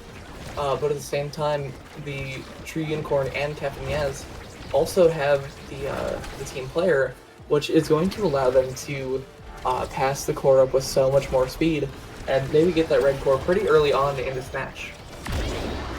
Oh, wow. Okay, so immediately kills taken from True Unicorn there onto Chaffles and Fluttershy. Mitchie is left to defend this alone there.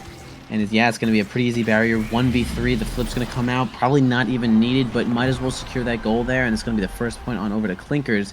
And yeah, you just mentioned that the team player is going to be seen on Captain Yes and True Unicorn. And that does definitely change the dynamic. Mitch, you know, you could have possibly seen a team player there on maybe Mitchie, but I understand why Fluttershy would go for Mon, as Monumentalist is probably now's best awakening. So, tough decision to make there, but it looks like the Monumentalist turret is actually going to make a big difference there. It's going to catch the core, and now Clinkers has an open goal there, and 2 barriers up for Blubbery Whale, and see if they can get the offensive on the top there, and they're going to, they're going to make it in there. Mitchie jumps on in there with the blink and helps sink it. Helps to sink it with Mr. Chapples there. That's not Mr., it's actually Junior. Okay, 1-1. Yeah, and I mean, I think Mitchie, well, so this is a really interesting match already, because we are seeing a double midfielder team comp coming out from both sides with the IME Juno team comp, which only really you see with EKC and NXCD kind of playing that IME, but you never really see the double midfielder coming out, whether it is in solo queue or anything of the sort.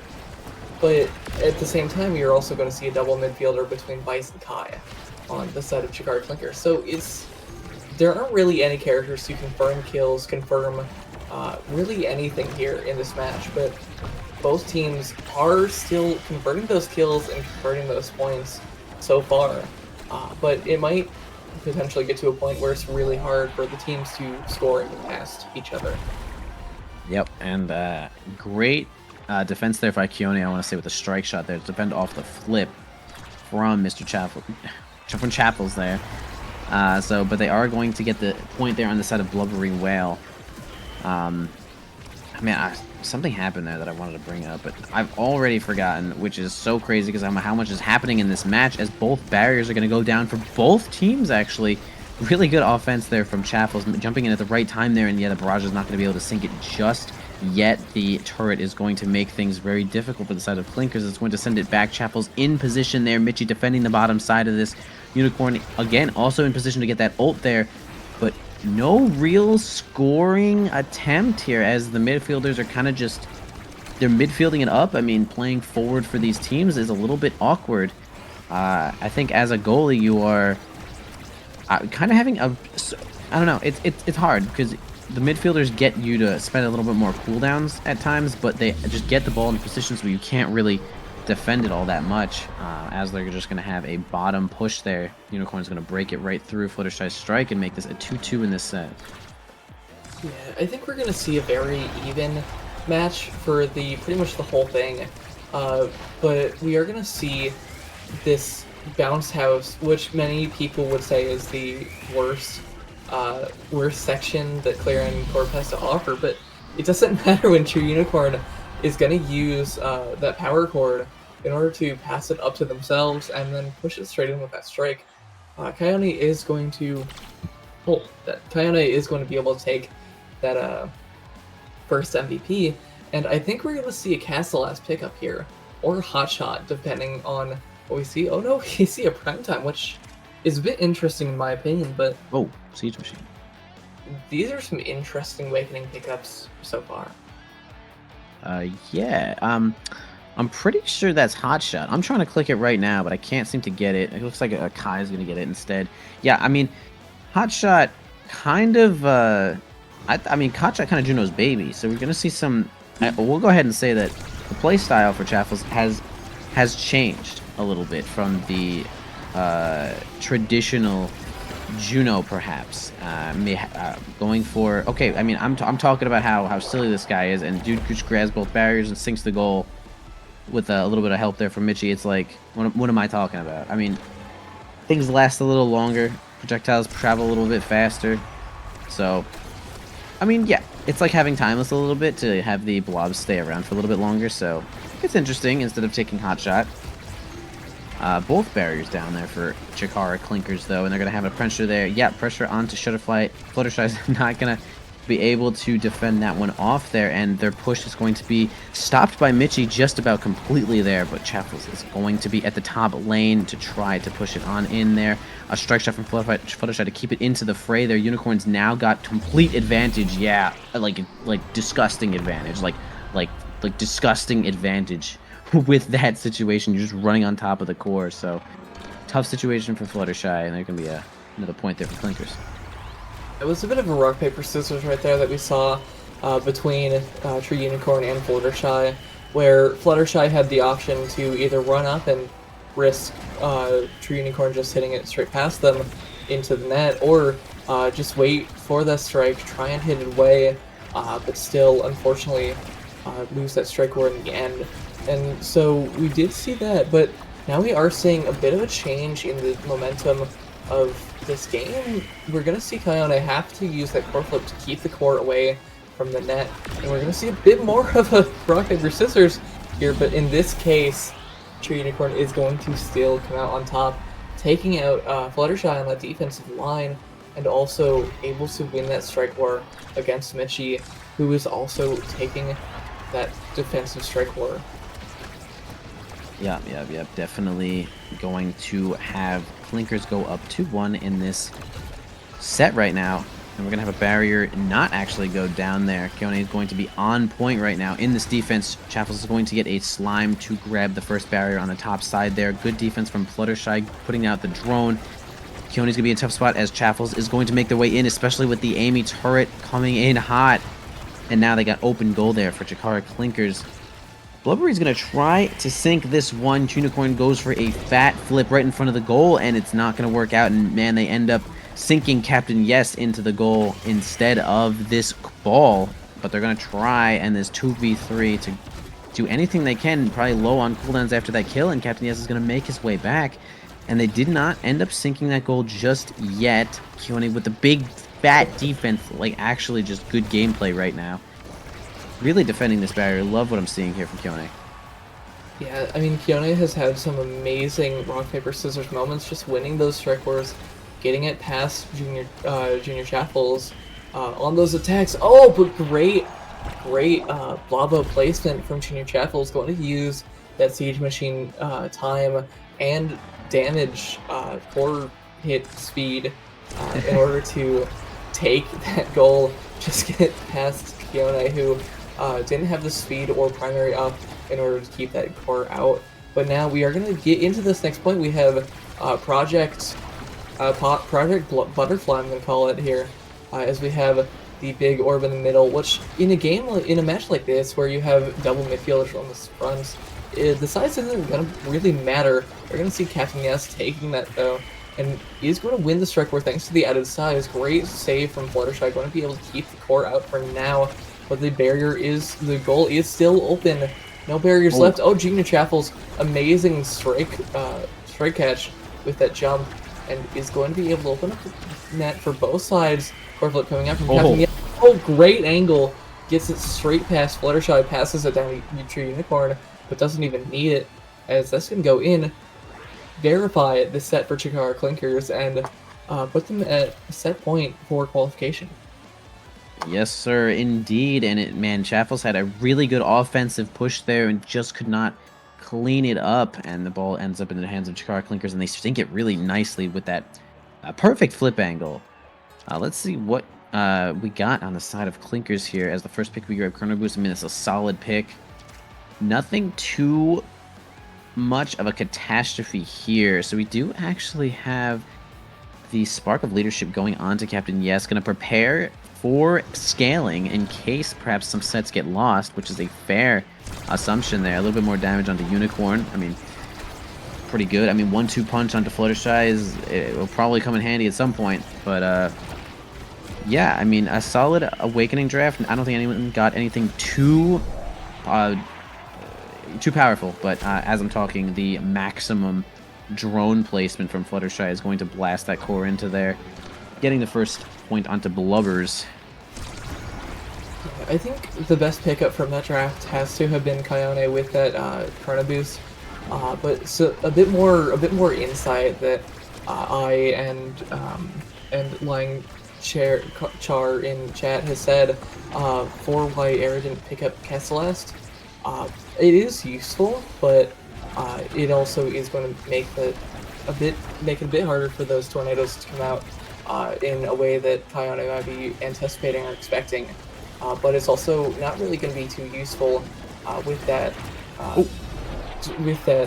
primary making people small. It doesn't really need to happen. But I'm just yapping over here. We're going to see Junior Shackles open up that barrier, get a great angle, hit the corner of the opening back barrier for that net, and also going to be able to score that goal. I mean, yapping is all we do, bro. You hear me? This is insane. First barrier gone down there for Chikar. Actually, on this, like for Chik, I feel like I've been saying this like left and right, just like the wrong way. But hey, look, Blubbery's going to lose both of their barriers there. Now I'm going to talk about how insane that is because they have an open goal. Clinkers is going to try to sink this one. We have a whole lot of energy on the side of Clinkers. Keone has Flip to defend this barrier. Captain Yes can have Flip to offend the opposing barrier. And okay, Flip's going to be used defensively, but they do lose a barrier even in the process there. Captain Yes is going to try to get the ball right into Unicorn, but we're actually going to end up having a kill onto Captain Yes. He's not going to be able to make any use of that flip because he is now dead. Keone's going to set up the tornado to blast it into the bottom side, but yeah, we are going to have Mitchie going to make it so that there's no offensive pressure in that spot. True Unicorn 1v1 here with Fluttershy, but actually going to be broken up by Mitchie. Really love that. Fluttershy defending with the giant sentry drone healing guy thing. Monumentalist making that so much easier on the side of Fluttershy, and they just cannot get this barrier. Keone is too much right now. The strike shot really coming in clutch. Okay, was that... Oh, he actually had the red core. I'm not really entirely sure why. How did he get a red core? Oh, it was the team player. The team player from True Unicorn sending it up to Keone. Oh my god. I'm yapping. You're up. Alright. We are going to see Kayane lose that barrier, though. Captain Yes a bit confused by the tornado coming out from Kayane, but it doesn't matter too much as, Captain Yes is going to be able to use that barrage, put the core in the net. Unfortunately, True Unicorn is going to waste that core flip, trying to confirm, but he's looking, I mean, this is looking like a potential Chikara Clinker sweep here, because while they are down 2-1 in this set, Kayane's, I'm gonna just stop talking right there, because we're gonna see Blubbery Whale use Mitchie amazing Monumentalist ultimate, going to be able to just confirm that goal, make it so hard for Kayane to defend and cover the cross angle, which Kayane was trying to use to get that core out of the net. And we are going to see a fourth set coming online in just a second, as we're going to see Rapid Fire get picked up for Aimee. Great awakening. But we are also going to see aerials coming out for Era, probably to block off Juno, but also that's more speed allotted to your team and also more range on that Maelstrom. So pretty even draft here, but we are going to see a pretty offensive start coming out from Kayane, using that newly found aerials to use to cover the whole map with that Maelstrom. And now we're going to see Fluttershy getting staggered, uses that ultimate, heals themselves up for probably one of the first times this match. Oh, and on the other side, we're going to see True Unicorn getting taken out with that primary from now, with that Monumentalist. And we're going to see some Blabos coming out. Great evade save from Kayane, but Mitchie and Junior Chappels with the follow-up. Blabo going to be able to close out that goal. And now they're up 1-0 in this set. We're looking at maybe a reverse sweep here in this match. It is certainly possible, especially with the pressure that they had actually just put on Keone there. I do not blame them for losing that barrier. That was like 6 blobs. Amy's jumping on in there. I mean, Chaffles is just coming in hot. Lot of pressure there. 1 barrier down for each team in this current situation. Keone has Flip to defend the barrier if they need to. Perhaps now it will come out. Yes, indeed. Gonna miss the corner, unfortunately. It's going to cause the last barrier to go down for them. Open goal on the side of Clinkers there. Blubbery is going to try to defend this goal, and they do. They defend this barrier off, keep that one. The blob is going to get... Okay, Captain Yes actually defends the blob, and they're going to actually get a kill on Fluttershy. It's going to just knock it to the side and go in. True Unicorn complete control of the situation, perhaps. Might not be a sweep. We'll have to find out who wants it more, right? Yeah, I mean, that was an amazing kill. Just catching, I forgot who died, but catching them off guard either way. Catching Fluttershy off guard with that primary either way, and going to be able to confirm. Oh my gosh, you're gonna see Juno get taken out for the side of Blubbery, but we are also gonna see that Kai coming back online right now, and Captain Yes now has that barrage available, has some stuff to potentially get this core pass. Oh, now almost gonna die off of that Maelstrom coming from Fiona there, but not quite going to die nor lose the barriers just yet. Oh, double barrier coming out from True Unicorn, going to be able to open up that net, and now Captain Yes, the Unicorn working together, trying to get this core up the field into the net. True Unicorn gonna use that ult, push Fluttershy so far out of the net. Now with that flip, going to potentially confirm a goal. Amazing pass. Captain Yes getting found open along with that team player, as you just said. Going to get the pass, send it straight into that net. They're looking at 1 point away from getting this qualification. Absolutely, and man, oh gosh, I can't even open this next part of commentary. Both barriers are going to go down on the side of Blubbery Whale, and so now they're really looking at the end of the match point here. What can they do here? Fluttershy does have the flip to try to defend, and how are they going to be able to do it here? Hopefully not use the flip too early. Okay, they're going to have to use it, but Meg gets stuffed instantly by what looks like the barrage, and man, okay, Jakara Clinkers takes it. They are not messing around. They take it, they qualify. We're going in, dude. We're going so far in. I mean, amazing plays from all three players. On the side of Jakara Clinkers, Kione doing an amazing job of just keeping that core out of that net, keeping that core away from the net. And I mean, you saw True Unicorn playing so much like a brawler slash scorer that they played with that Julie in the game prior. But we are gonna see so much pressure coming out, and I mean, with those ultimates just right on the goal line, gonna take out Fluttershy and so many of these Blubbery Whale players.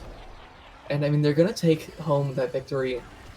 True Unicorn, once again, just playing so much like a brawler there, with only 68 redirects, but so many kills and so much damage and goals and all of that. That is a surprisingly, that is a dastardly, an alarmingly low amount of redirects. But I mean, 6 goals, 1 assist. I mean, they made it happen. When they needed to strike the ball, it was the best strike. What else could you say, honestly? I mean, most damage on their team, most goals. Kind of just did a pretty damn good job. We could see here that the damage numbers for Blubberies is a little higher here, but honestly not too many kills exchanged onto this board. Just a couple of staggers and meaningful moments. Lots of double barrier moments, actually, we saw in this game. So I want to mention that Chaffles had a lot of good positioning there for double barriers, and True Unicorn again just legit hitting the double barrier. Like, I think Chaffles is just in a good spot to hit barrier, you hit barrier in like that kind of way. But yeah, really interesting match there. The Awakenings kind of made things interesting. Really interesting, because Captain Yes and True Unicorn both having team player was like, I mean, that makes a difference. You can actually just like back pass to your teammate and just like instantly grab a red ball, and that is a shocking situation to deal with if you're the opposing goalie there. And sometimes, I mean, yeah, Monumentalist now is a threat for sure, but sometimes it's just not enough to deal with good teamwork.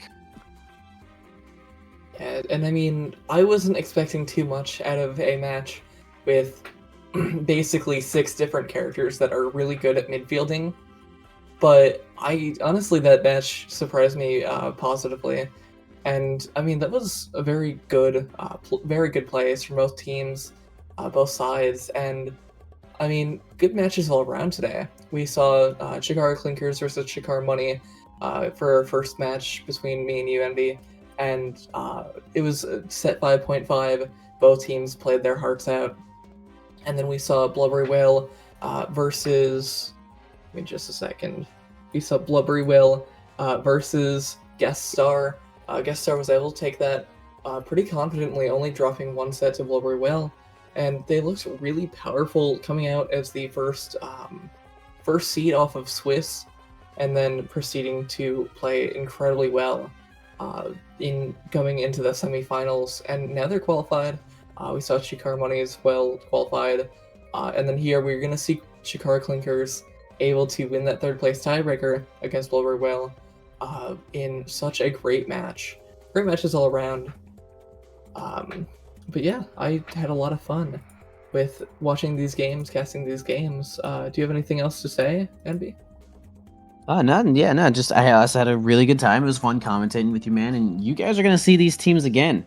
You will be seeing these teams again. The next OSAs. Next OSAs weekly, March 28th. It looks like. So make sure you guys are tuning into the streams. You're cheering for your favorite team, supporting them how you need to. And yeah, that'll be it for us.